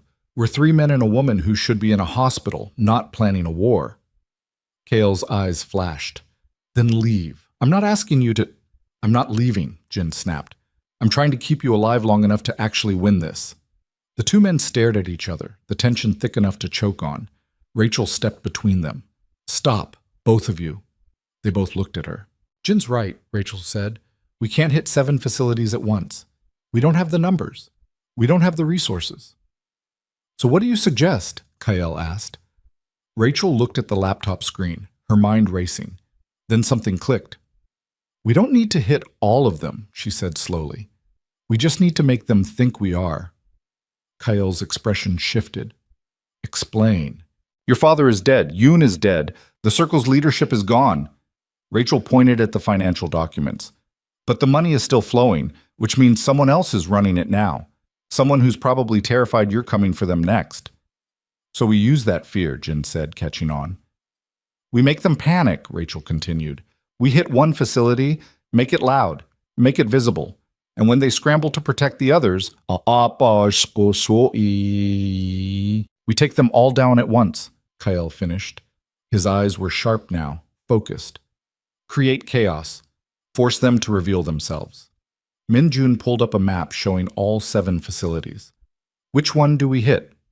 Rachel studied the locations. Her finger moved to one marker in the Bronx, the same neighborhood where she'd been held. There, she said. That's where it started for me. That's where it ends. Kyle looked at her. Are you sure? Rachel thought about the concrete room, the voice on the intercom, the months of terror. Then she thought about the 12 women who'd burned at Teterboro, the ones she couldn't save. I'm sure, she said. They spent the next 18 hours planning. Minjun hacked into the facility's security system and pulled blueprints. Jin inventoried their weapons and ammunition. Kale made calls to contacts Rachel didn't know he had, people who owed him favors, people who were willing to look the other way. Rachel did something she hadn't done in months. She studied medical textbooks, trauma protocols, emergency procedures. If they were going to extract women from that facility, someone needed to know how to keep them alive afterward. And the only person with medical training was her. You don't have to do this, Kyle said, appearing in the doorway of the small room she'd converted into a makeshift study. Rachel looked up from a page on hypovolemic shock. Yes, I do. Why? Because I'm a doctor. The words felt strange in her mouth. She hadn't called herself that since her abduction. Or I was. Or I will be again. I don't know. But those women, they're going to need someone who understands what's been done to them. Someone who knows how to reverse it. Kale sat down across from her. You're not responsible for saving everyone. Neither are you, Rachel said. But you're still trying. That's different. Why? Because you're the big bad mafia king and I'm just the victim you picked up off the floor? Kale flinched. That's not what I meant. Then what did you mean? He was quiet for a long moment. I meant that I've been doing this for years. I've built up scar tissue. You're still bleeding. Rachel closed the textbook. Maybe I need to bleed. Maybe that's the only way I heal. Kyle studied her face. When did you get so ruthless? When I stopped being afraid of becoming you. Something shifted in Kyle's expression. Surprise, maybe, or recognition. He reached across the table and took her hand. His palm was warm, calloused. After tomorrow, he said quietly, if we survive, what do you want? Rachel hadn't let herself think that far ahead, hadn't allowed herself to imagine a future beyond the next 24 hours. I want to finish medical school, she said slowly. I want to open a clinic, help people who've been through what I went through.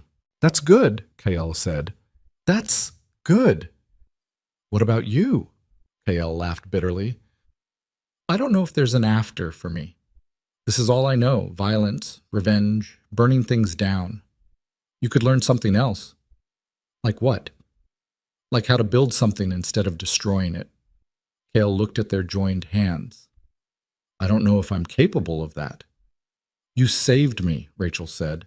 That's building something. His grip tightened. Rachel. Whatever he was about to say was cut off by Jin's voice over the intercom. We've got a problem. They found Jin in the main security room, staring at multiple monitors showing news feeds. On every screen, the same headline scrolled past. Massive explosion at private airfield. 3 dead. Authorities investigating possible terrorism. 3 dead? Rachel asked. There were at least 20 people in that hangar. Official count, Jin said grimly. Which means someone's covering it up. Someone with enough power to control the narrative. Minjun pulled up another screen. I've been monitoring police scanners. There's been radio silence about Teterboro for the last 6 hours. No witness interviews, no evidence collection, nothing. They're protecting the operation, Kyle said. Even with my father dead, someone high up is making sure the circle stays buried. Who has that kind of reach? Rachel asked. Kale's jaw tightened. I can think of one person. He pulled out his phone and dialed a number. After 3 rings, a woman's voice answered. Kyle, I was wondering when you'd call. Kyle put the phone on speaker. Senator Hahn, we need to talk.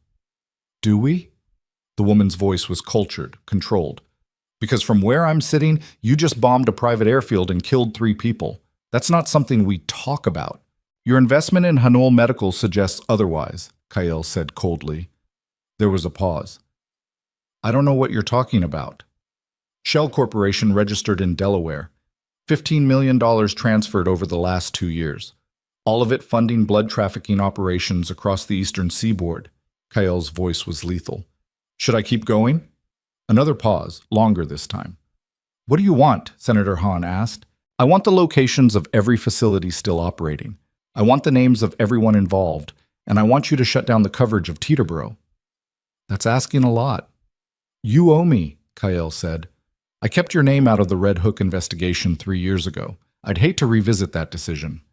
Rachel heard the senator breathing on the other end of the line. Fine, she finally said, but this clears the debt. After this, we're done. We're done when I say we're done. The facilities are in Baltimore, Philadelphia, Boston, Newark, Queens, the Bronx, and one I just approved last week in Providence. I'll send you the addresses. And the people running them? Dr. Marcus Chen in Baltimore, Dr. Sarah Okonkwo in Philadelphia. The others rotate between sites, but the person coordinating everything now, she hesitated. You're not going to like this. Tell me, Detective Graves, he didn't die in your penthouse attack. He's been consolidating power since your father's death, positioning himself as the new middleman. Kyle's expression turned murderous. Where is he? The Bronx facility. He's been there for the last 12 hours trying to move the women before you find them. Kale ended the call and looked at Jin. How fast can we move? 2 hours if we leave now, Jin said. But Kyle, if Graves knows we're coming, he doesn't. He thinks I'm still looking for my father's body in the wreckage. Kael turned to Minjun. Get me blueprints of that facility. Every entrance, every exit, every ventilation shaft. I want to know that building better than the people inside it. Minjun's fingers flew across the keyboard. On it. Kael looked at Rachel. This is your last chance to walk away. Rachel stood. I'm not walking anywhere. I'm finishing this. 30 minutes later, they were armed and moving. Jin drove while Kael sat in the passenger seat, reviewing the blueprints Minjun had pulled. Rachel sat in the back, checking the medical supplies they'd packed. IV kits, antibiotics, emergency transfusion equipment. Her hands were steady. That surprised her. She'd expected to be terrified, to feel the same paralyzing fear she'd felt in the facility months ago. Instead, she felt calm, focused, ready. The building used to be a textile factory, Kael said, studying the blueprints. 3 floors. The medical operations are in the basement. Ground floor is abandoned. Second floor is administrative offices. That's probably where Graves is set up. How many guards? Jin asked. Unknown, but if he's consolidating power, he'll have brought in reinforcements. Rachel leaned forward. What about the women? Where are they keeping them? Kael pointed to a section of the basement. Here, former storage area. Concrete walls, 1 entrance. That's a death trap, Jin said. If shooting starts down there, then we make sure it doesn't, Kael interrupted. Rachel and I go in through the basement. We get the women out first. Jin, you create a distraction on the 2nd floor. Pull Graves and his men away from the basement. And if that doesn't work? Rachel asked. Kael looked at her. Then we improvise. They arrived at the facility just after midnight. The building loomed against the night sky, dark and abandoned looking. But Rachel could see the signs of occupation, fresh tire tracks in the gravel, new locks on the doors, security cameras mounted at the corners. Jin parked 2 blocks away. They geared up in silence, weapons, ammunition, radios. Rachel strapped a knife to her thigh and tucked the handgun into her waistband. It felt heavier than it had at the shooting range. Remember, Kael said, we're not here to fight. We're here to extract. Get in, get the women, get out. And if Graves tries to stop us? Jin asked. Kael's smile was cold. Then we make sure he can't. They approached the building from 3 different angles. Jin went in through the front entrance. Kael and Rachel circled to the back where an old service door hung slightly ajar. Kael tested the door. It opened silently, revealing a dark stairwell leading down. Stay close, he whispered. They descended into the basement. The smell hit Rachel first, antiseptic and blood and fear, the same combination she remembered from her captivity. Her stomach turned, but she forced herself to keep moving. The stairwell opened into a long corridor. Flickering fluorescent lights cast everything in sickly green. Rachel could hear voices ahead, guards talking, footsteps echoing. Kael held up 2 fingers. 2 guards. He gestured for Rachel to stay back, then moved forward with lethal silence. Rachel watched him work. It was over in seconds. 2 quick strikes, 2 bodies dropping to the floor without a sound. Kael dragged them into a side room and returned, his expression blank. Clear, he said quietly. They moved deeper into the basement. Rachel's heart was pounding so hard she could feel it in her throat. Every corner they turned, she expected to see armed men, expected to hear gunfire. Instead, they found the storage area. The door was steel, reinforced, with a biometric lock. Kael pulled out a small device Minjun had given him and attached it to the scanner. It beeped twice, then the lock clicked open. Kael pulled the door open slowly. Inside were 14 women. They were in various states of consciousness, some strapped to medical chairs, others lying on cots with IV lines in their arms. The ones who were awake stared at Rachel and Kael with hollow, terrified eyes. Rachel's breath caught. She recognized some of their faces from missing persons reports she'd seen in Kael's penthouse. These weren't just victims. They were daughters, sisters, mothers, people who'd been erased from the world. We're getting you out, Rachel said quietly. She moved to the nearest woman and started removing the IV. All of you, can you walk? The woman nodded weakly. Rachel worked quickly, disconnecting IVs, unbuckling restraints, helping women to their feet. Kael stood guard at the door, his weapon raised, watching the corridor. They were almost done when Rachel heard it. Footsteps. Multiple sets. Moving fast. Kael, she said. He heard it too. How many can walk? Rachel looked at the women. 6 were on their feet, shaky but mobile. 8 were still too weak, unconscious or barely responsive. 6, Rachel said. Then we move them first. Come back for the others. We can't leave them. We don't have a choice, Kael said. His voice was hard, but his eyes were desperate. If we try to move everyone at once, we'll all die. Rachel's hands clenched into fists.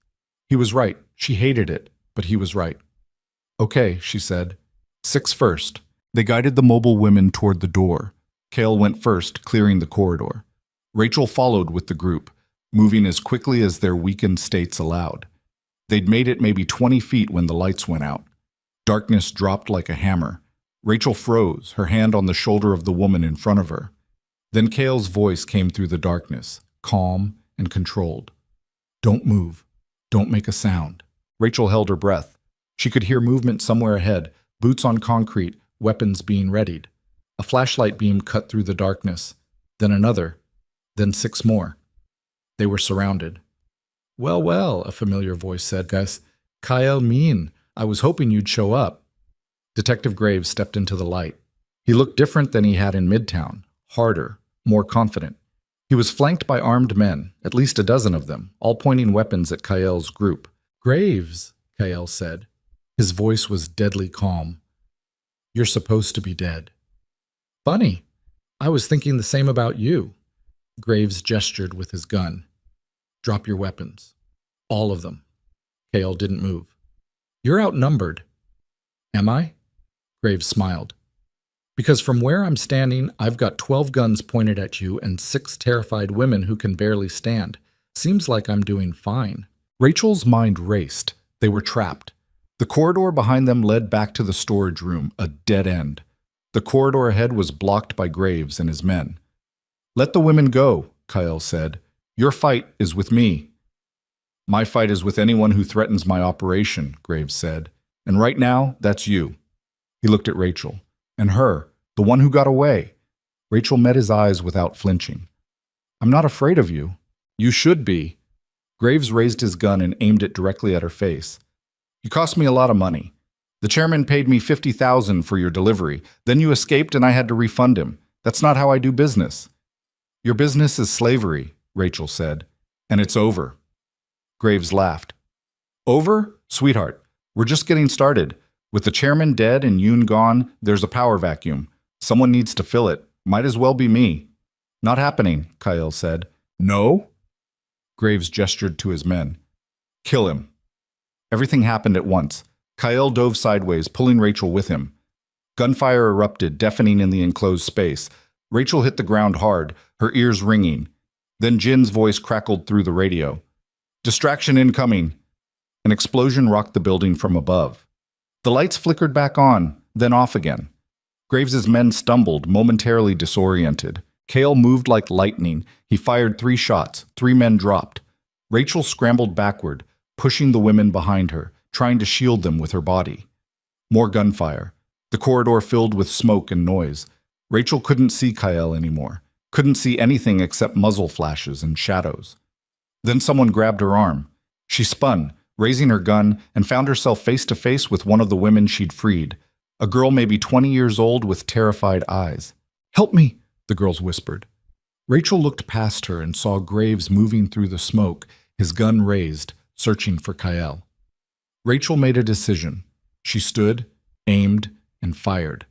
The shot went wide, hitting the wall beside Graves's head, but it got his attention. He spun toward her, his face twisted with rage. Big mistake, he said. He aimed. Rachel closed her eyes. The shot never came. She opened her eyes to see Graves stumbling forward, blood spreading across his chest. Behind him, Kael stood with his weapon raised, his expression murderous. Graves fell to his knees, then collapsed face first onto the concrete. The gunfire stopped. Rachel's ears rang in the sudden silence. She looked around frantically. 3 of Graves's men were dead. The others had fled. The 6 women they'd rescued were huddled against the wall, alive but traumatized.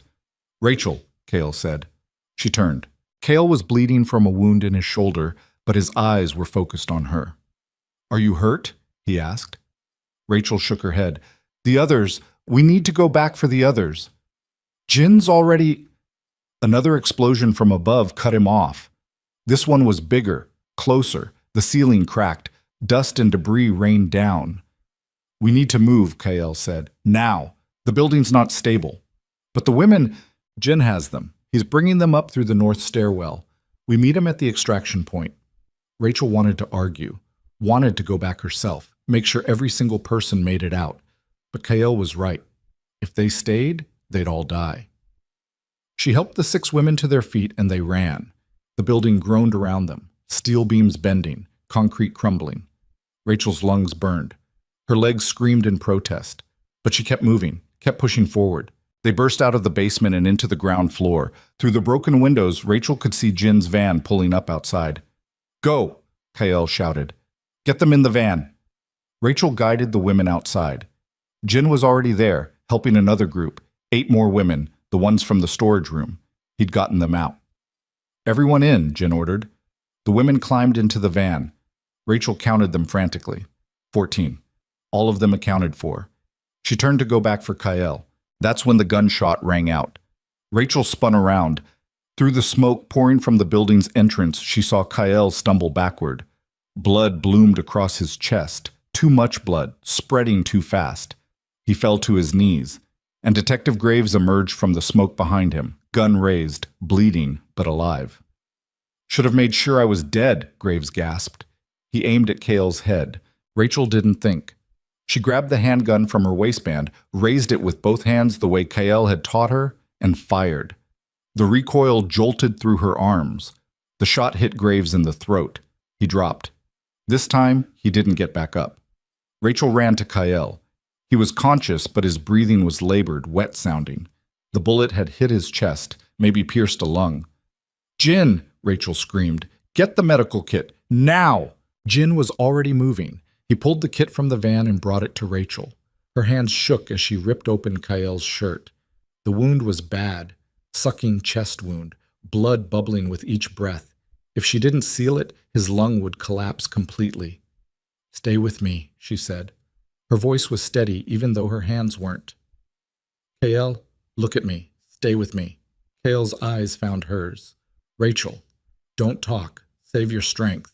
She worked with desperate efficiency, using everything she'd learned in medical school. She packed the wound, applied pressure, created a seal with plastic wrap and tape. Improvised, but effective. We need to get him to a hospital, Jin said. No hospitals, Kael gasped. They'll arrest. Then you'll die, Rachel said flatly. Better than prison? Shut up. Rachel pressed harder on the wound. You don't get to die. Not after everything. Not after... Her voice broke. You don't get to die. Kael's hand found hers. His grip was weak, but present. Rachel, he whispered. Thank you. For what? For being braver than me. Then his eyes rolled back and he went limp. No, Rachel said. She checked his pulse, faint but there. No, no, no. Kael, wake up. Wake up. Jin pulled her back gently. He's not dead, just unconscious. But we need to move, now, before the building collapses completely. Rachel looked at the facility. Flames were visible through the windows now, eating through the old wood and fabric inside. In minutes, the whole structure would come down. Get him in the van, she said. Together, she and Jin lifted Kael and carried him to the vehicle. They laid him across the back bench. Rachel climbed in beside him, keeping pressure on the wound. Drive, she told Jin. Anywhere, just drive. Jin floored it. The van lurched forward, tires squealing. Behind them, the facility groaned one final time and collapsed in on itself, flames shooting into the night sky. Rachel held Kael's hand and pressed on his chest wound and prayed to nothing in particular that he would survive. Because if he died after everything they'd been through, after she'd finally stopped being afraid, after she'd finally chosen to fight, she didn't know if she could survive it. The van raced through the darkness while Kael's blood soaked through Rachel's hands, and the 14 rescued women huddled together, free but forever changed. And somewhere in the chaos, Rachel realized she was crying, not from fear or grief, but from rage. Rage at Graves for not dying the first time. Rage at herself for hesitating. Rage at a world that created monsters like the Circle in the first place. But most of all, rage at the thought of losing Kyle now, when she'd just started to understand what he meant to her. "Don't you dare die," she whispered, her lips close to his ear. "Don't you dare leave me alone in this." Kale's eyelids fluttered but didn't open. Jin's voice came from the front seat.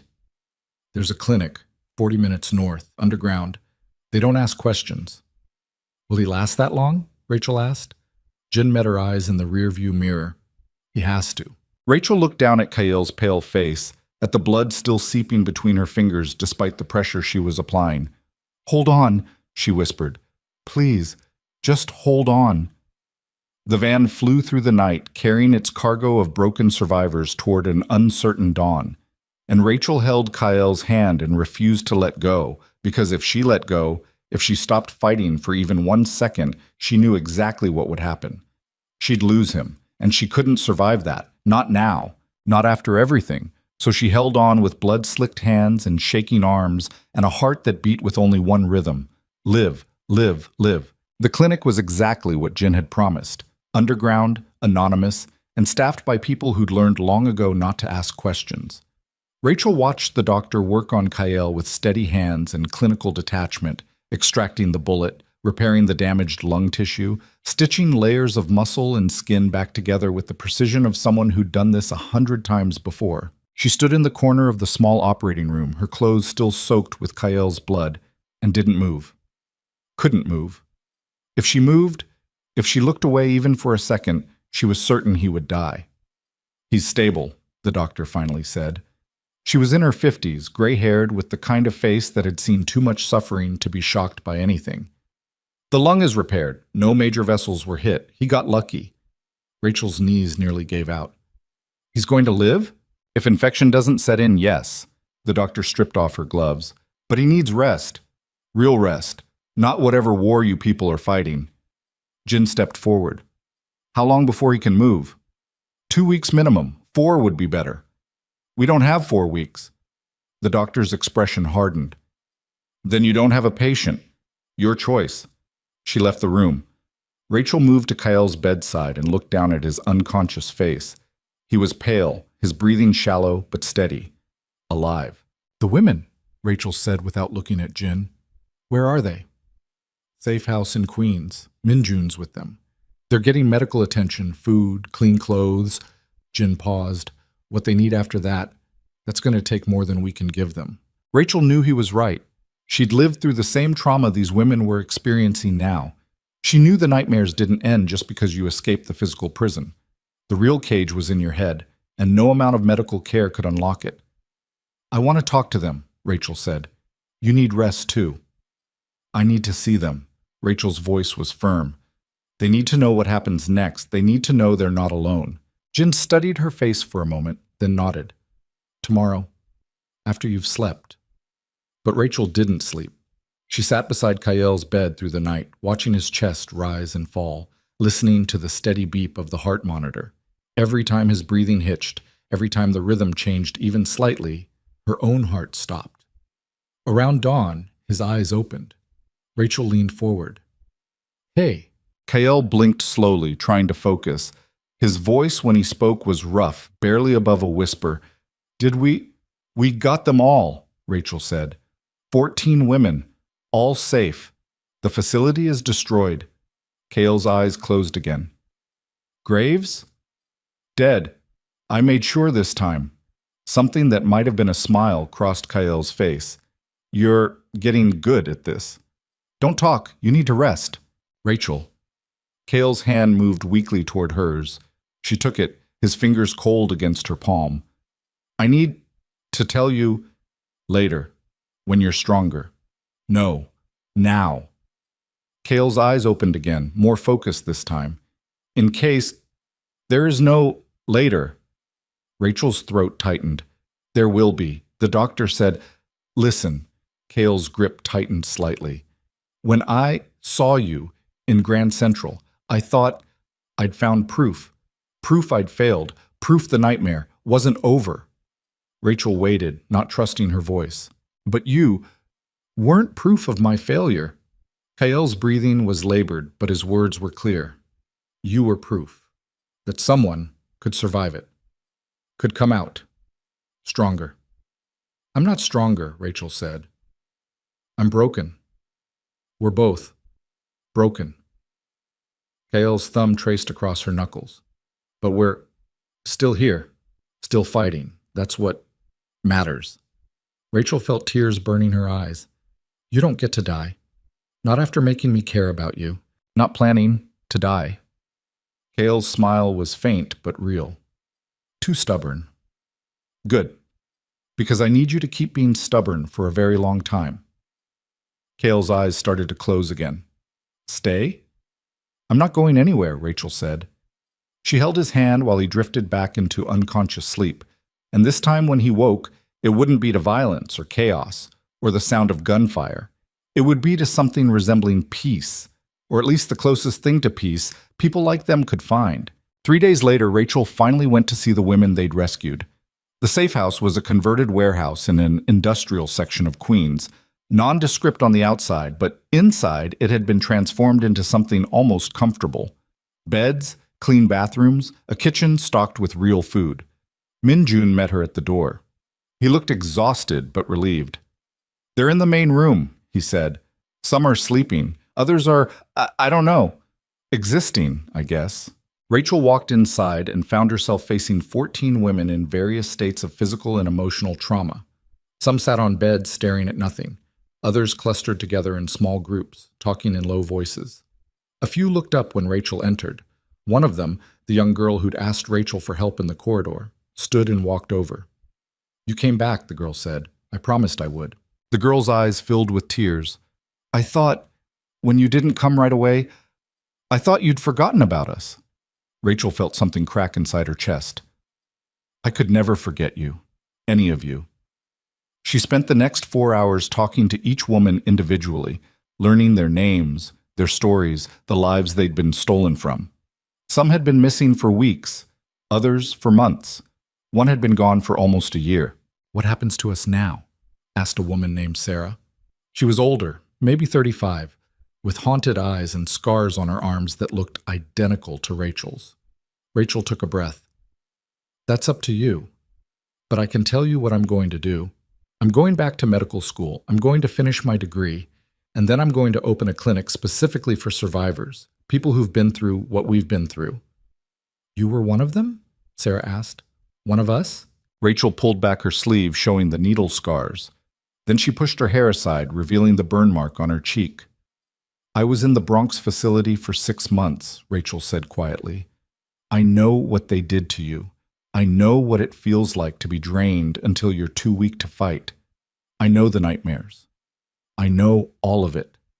The room went silent.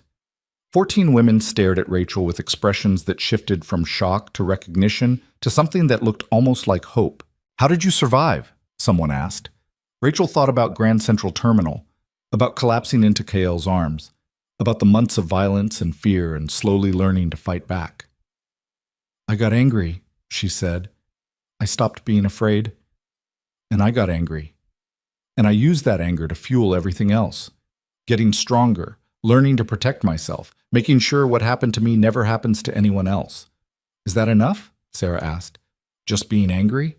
No, Rachel admitted. Anger gets you through the first part, but after that you need something else. You need a reason to keep going beyond just revenge. What's your reason? Rachel looked at the 14 faces watching her. You are, she said. All of you. Every person who survived and every person who didn't. You're why I'm still fighting. One by one, the women started asking questions about medical care, about therapy, about how to contact their families, about what legal protections they had. Rachel answered what she could and promised to find answers to the rest. When she finally left the safe house 6 hours later, the sun was setting. Jin was waiting outside in the car. How was it? He asked. Hard, Rachel said, but necessary. They drove back to the clinic in silence. When they arrived, Rachel found Kael awake and sitting up slightly, his color better than it had been in days. You went to see them, he said. It wasn't a question. I did. How are they? Traumatized, scared, but alive. Rachel sat in the chair beside his bed. They asked about you, about the man who saved them. Kael's expression darkened. I didn't save them. I just moved them from one nightmare to another. No, you gave them a chance to survive. What they do with that chance is up to them. Rachel leaned forward. Just like what I do with mine is up to me. Kael studied her face. You've changed. So have you. Have I? Rachel thought about the cold, controlled man who'd caught her in Grand Central. Then she looked at the person in front of her now. Still dangerous, still haunted, but no longer quite so alone. You're learning to live with it, she said. The guilt, the violence. You're not drowning in it anymore. I'm not sure that's better. It is. Trust me. Over the next week, Kael healed slowly but steadily. The doctor cleared him to move around, then to leave the clinic entirely. Jin found them a temporary apartment in Brooklyn, anonymous, secure, far from anyone who might be looking for them. Rachel spent her days coordinating care for the rescued women and her nights researching what it would take to actually open the trauma clinic she'd described. The logistics were overwhelming: licensing, funding, staffing, finding a location. But every time she thought about giving up, she remembered the faces in that safe house. She couldn't give up. Not on them, not on herself. One evening, 2 weeks after the Bronx facility burned, Kael found her sitting at the kitchen table surrounded by medical journals and grant applications. You're serious about this, he said. Rachel looked up. Why wouldn't I be? Because it's hard. Because trauma care is expensive and most funding goes to traditional therapy, not specialized clinics for trafficking survivors. Then I'll find non-traditional funding. Kael smiled slightly. I might know some people. Criminals? Former criminals, mostly. Kael sat down across from her. I've been thinking about what you said, about building something instead of destroying it. Rachel set down her pen. And I think you're right. I've spent years tearing things apart. My father's empire, the circle, anyone who stood in my way. He paused. Maybe it's time to create something instead. Like what? A foundation, legitimate, focused on supporting survivors of trafficking and abuse. Legal aid, medical care, housing assistance, everything the system should provide but doesn't. Rachel stared at him. You're talking about using your family's money to fix some of the damage my father caused. Yes. Kael's expression was serious. I can't undo what he did. Can't bring back the people who died because of his greed. But I can make sure his legacy becomes something other than just blood and suffering. Rachel felt something shift in her chest. Not quite hope, but close to it. That's going to take years, she said. I know. It's going to be hard. I know. People are going to question your motives. They're going to call it blood money. Let them. Kael's voice was steady. I don't care what people call it as long as it works. Rachel stood and walked around the table. She sat down beside Kael and took his hand. Okay, she said. Let's build something. 4 months passed. The Min Foundation officially launched in September with an endowment of $50 million. Money Kael had seized from his father's offshore accounts and laundered through legitimate channels. The foundation's first initiative was a grant program for trafficking survivors, providing medical care, housing, and legal support. Rachel was named the foundation's director of medical programs. Her first project was opening the clinic she'd envisioned, a trauma care center in Lower Manhattan staffed entirely by doctors and therapists who specialized in treating survivors of extreme violence. It took 3 months of negotiations, paperwork, and renovation, but in December, the Vail Center for Trauma Recovery opened its doors. All 14 women from the Bronx facility were among the first patients. Rachel stood in the center's lobby on opening day, looking at the clean white walls, the comfortable waiting room, the exam rooms equipped with the latest medical technology. It didn't erase what had happened to her, didn't make the scars disappear or the nightmares stop. But it was something. It was a beginning. Kael appeared beside her, his shoulders still healing but functional.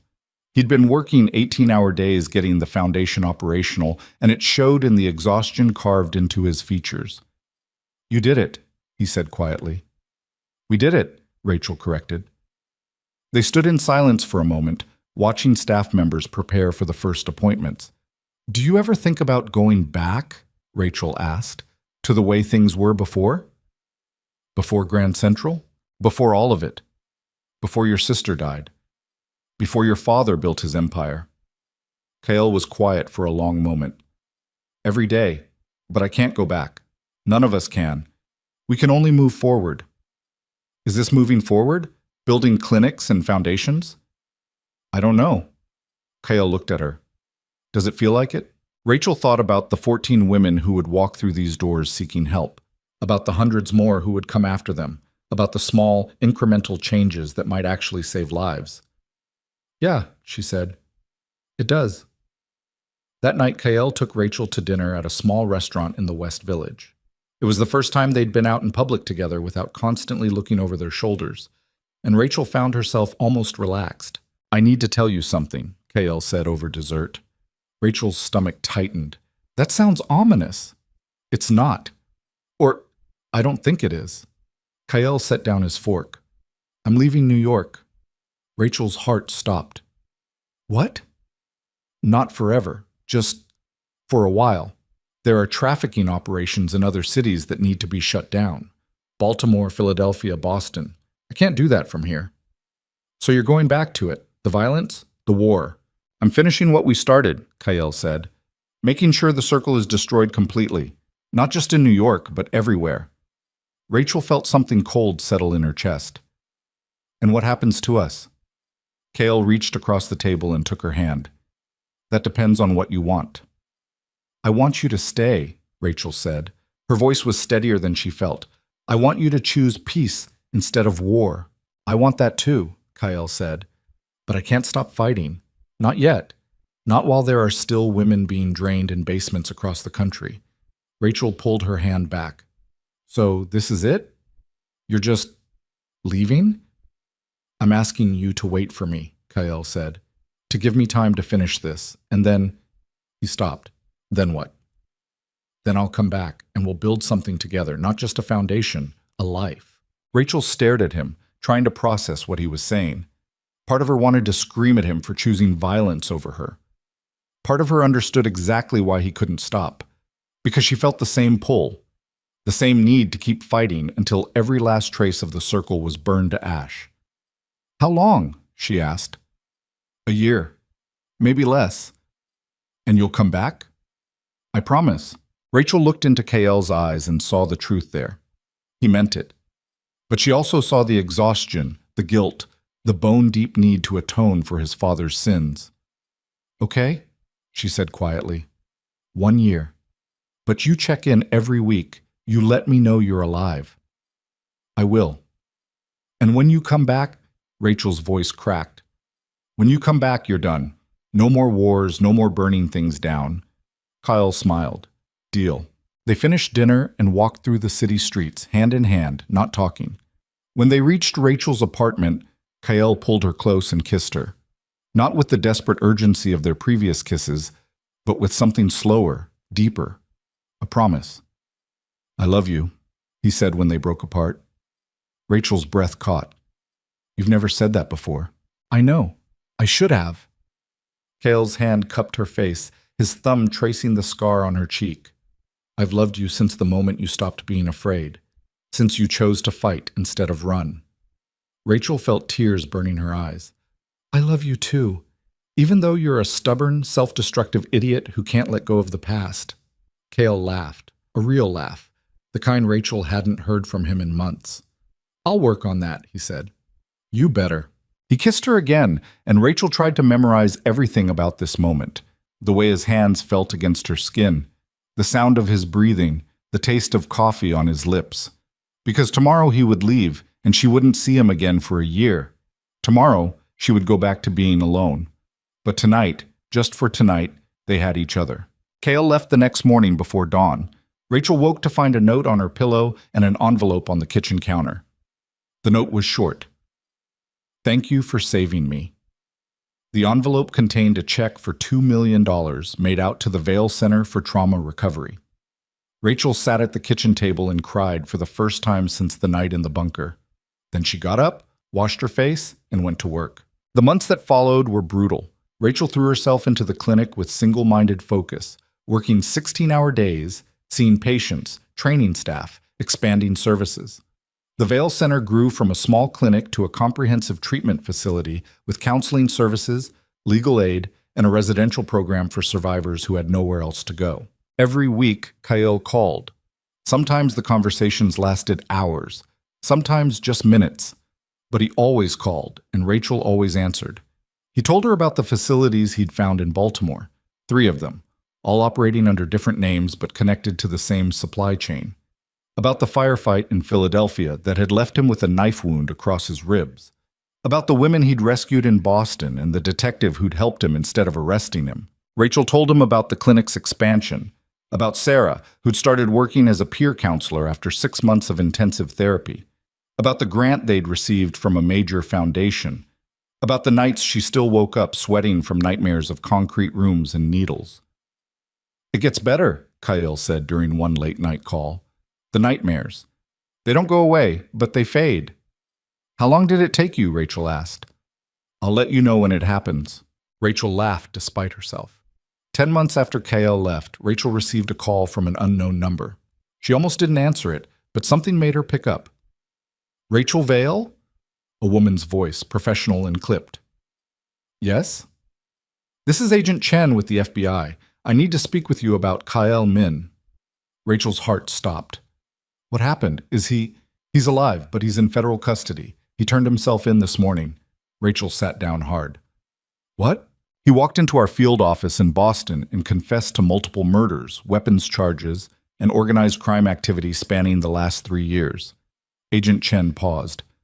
"He also provided evidence of an international trafficking ring and the names of 17 corrupt law enforcement officials." Rachel couldn't breathe. "Why would he—" "He said he wanted to make sure the circle was destroyed completely, that no one could rebuild it, and the only way to guarantee that was to hand over everything he knew." Agent Chen's voice softened slightly. "He also said to tell you he's sorry, that he couldn't keep his promise." Rachel hung up and called Jin immediately. "I know," Jin said before she could speak. "I tried to stop him. He wouldn't listen."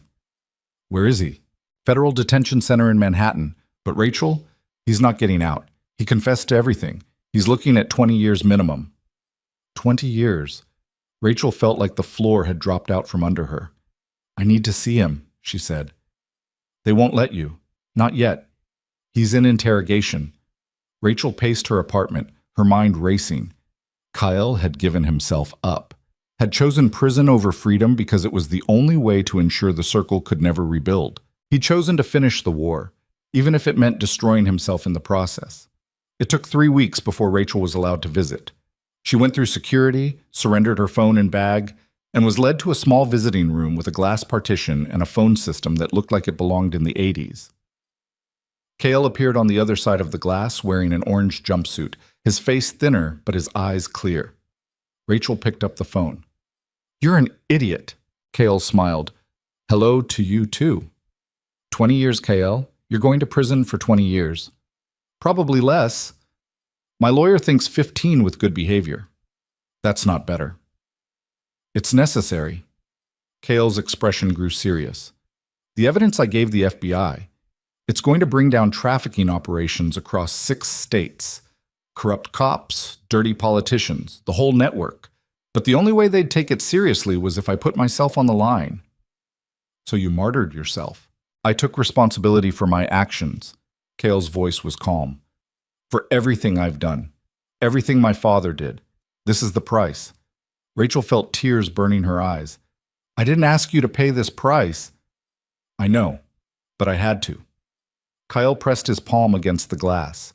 You're building something good, Rachel. Something that matters. I couldn't let my past destroy that. Couldn't risk the circle coming back and undoing everything we've worked for. We were supposed to build it together. We did. The foundation, the clinic, that's us. Both of us. It doesn't stop just because I'm in here. You promised me a year, Rachel said. Her voice broke. You promised you'd come back. I wanted to. I tried. Kale's eyes were bright with unshed tears. But some promises are impossible to keep. They sat in silence, hands pressed against opposite sides of the glass, phones held to their ears. I'll wait for you, Rachel finally said. Don't. I'm not asking permission. Kyle laughed sadly. You're just as stubborn as I am. I learned from the best. The guard signaled that their time was up. Rachel wanted to scream at them to give her more time, just a few more minutes, but she knew it wouldn't matter. I love you, Kael said. No matter what happens, no matter how long I'm in here, I love you. I love you too, Rachel said. And I'll be here when you get out. 15 years, 20 years, I don't care. I'll be here. Kael nodded, his jaw tight. Then the guard escorted him away and Rachel was left staring at an empty chair through scratched plexiglass. She drove back to the clinic and went directly to her office, sat down at her desk, stared at the wall. Then she pulled out a notepad and started writing. A proposal for a prison outreach program, medical care for incarcerated individuals, mental health support, reentry services. If Kael was going to spend the next 15 years in prison, she would make sure he wasn't alone. Make sure he had access to the same kind of care she was providing to trafficking survivors. Make sure that when he got out, there was still something worth coming back to. 5 years passed. The Vale Center expanded to 3 locations across New York. The Min Foundation grew from a single city initiative to a national organization working with law enforcement to identify and shut down trafficking operations. Rachel finished her medical degree and became a licensed physician specializing in trauma care. She visited Kael once a month, every month, for 5 years. They talked about everything and nothing, about the clinic's growth, about the books he was reading, about the therapy program he'd started for other inmates, about the nightmares that still came, less frequent now but never fully gone. And they talked about the future. When I get out, Kael said during one visit, I want to work for the foundation, not run it, just help. Maybe do outreach work, talk to at-risk youth about how easy it is to fall into that life. You'd be good at that, Rachel said. Think so? I know so. You scare people straight just by looking at them. Kael laughed. That's my gift. In the 7th year of Kael's sentence, the FBI case built from his testimony resulted in the conviction of 43 individuals involved in trafficking operations. The judge in Kael's case took note and reduced his sentence to 10 years with parole eligibility at 8. Rachel cried when she got the call. 8 years, just 3 more to go. She could survive 3 more years. On a cold December morning, 8 years after Kael turned himself in, Rachel stood outside the correctional facility waiting for his release. Jin was beside her, older now, grayer, but still steady. Minjun was there too, along with Sarah and 5 other women from the original rescue. The gates opened. Kael walked out wearing civilian clothes that hung slightly loose on his frame. He'd lost weight, gained new scars, and looked older than his years. But when he saw Rachel, his face transformed. He crossed the distance between them in long strides and pulled her into his arms, holding her so tightly she could barely breathe. You waited, he said into her hair. I told you I would. 8 years. I'd have waited longer. Kael pulled back and looked at her face, his hands framing her cheeks. You're more beautiful than I remembered. You're a terrible liar. I'm serious. His thumb traced the scar on her cheek, the mark that had connected them in the first place. You're everything good I never thought I'd deserve. Rachel kissed him, and it felt like coming home. They drove back to Manhattan together. Kael stared out the window, taking in the changes to the city. New buildings, new construction, the relentless march of time. The foundation wants to offer you a job, Rachel said. If you're interested, community outreach, working with survivors, talking about your experience. You sure that's a good idea? Kael asked. Ex-con with a murder conviction working for a trauma foundation? I'm sure, Rachel said firmly. Your past doesn't define your future. Only you get to do that. Kael was quiet for a moment. I'd like that. Working with survivors. Trying to help them avoid the mistakes I made. Then it's yours. They arrived at Rachel's apartment, the same one she'd lived in 8 years ago, though she'd renovated and expanded it since then. Kael walked through slowly, touching furniture, looking at photographs on the walls. You kept all of them, he said, pausing at a picture of the 2 of them taken before he'd turned himself in. Of course I did. Kael turned to face her. What now? Rachel took his hand. Now we live. We work. We keep building. We survive. Just survive? No. Rachel smiled. We do more than survive. We thrive. 6 months later, Rachel and Cale stood together at the opening ceremony for the Min Foundation's newest initiative, a national hotline for trafficking victims staffed by trained counselors and survivors. The program had been Kael's idea, developed during his time in prison. "We can't save everyone," Kael said during his speech. "We can't undo the damage that's already been done. But we can make sure that anyone who's suffering knows they're not alone, that there's a way out, that survival is possible." He looked at Rachel as he spoke, and she felt something click into place, the final piece of a puzzle that had been broken 8 years ago in Grand Central Terminal. They'd both been shattered, both been drained and broken and left for dead. But they'd survived. And in surviving, they'd built something that mattered, something that would outlast them both. After the ceremony, they walked through Central Park together, hand in hand, watching the city come alive in the spring sunshine. Kyle stopped beneath a tree and pulled Rachel close. "Marry me," he said. Rachel's breath caught. "What?" "Marry me. Build a life with me. Not just the foundation, not just the work, everything. We're a disaster," Rachel said. "Both of us. We're traumatized and scarred, and we have nightmares." "I know. We'll probably drive each other crazy." "Probably. It's not going to be easy. Nothing worth doing ever is." Cale's eyes were steady, sure. "But I love you, and I want to spend whatever time I have left making sure you know that." Rachel felt tears streaming down her face. "Yes. Yes? Yes, I'll marry you, even though you're stubborn and self-destructive and you have terrible taste in romantic gestures." Kyle laughed and kissed her, and somewhere in the distance, church bells rang out across the city.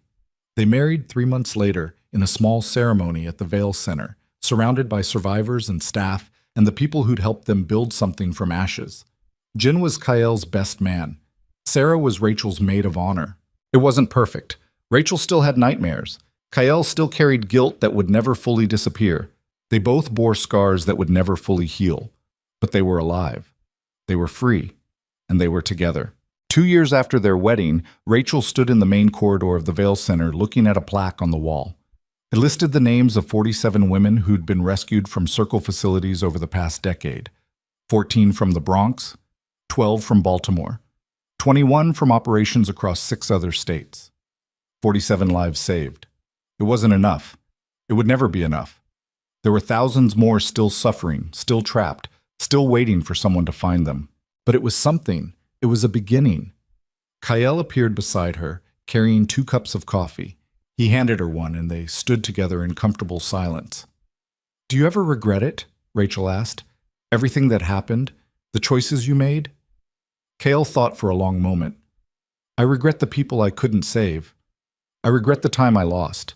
But I don't regret meeting you. I don't regret fighting, and I don't regret building this." He gestured at the clinic around them. The exam rooms filled with patients, the counseling centers where survivors learned to reclaim their lives, the training rooms where doctors learned to recognize signs of trafficking. "This is your legacy," Rachel said, "not your father's crimes, not the violence. This." Kael pulled her close and kissed the top of her head. "Our legacy." "Our legacy," Rachel agreed. They stood together in the center they'd built from blood and survival, and the absolute refusal to let darkness win. Outside, New York City hummed with life, millions of people living their stories, fighting their battles, surviving their own nightmares. And inside the Vale Center, 47 women had found a path back to life. It wasn't a fairy tale ending. There was no magic that erased the scars or made the nightmares disappear. There was just the hard, unglamorous work of healing, of choosing to get up every morning and keep fighting even when it felt impossible. But Rachel had learned something in the years since Grand Central Terminal. Survival wasn't about being unbroken, it was about being broken and choosing to live anyway. It was about taking the shattered pieces of yourself and building something new, something stronger, something that mattered.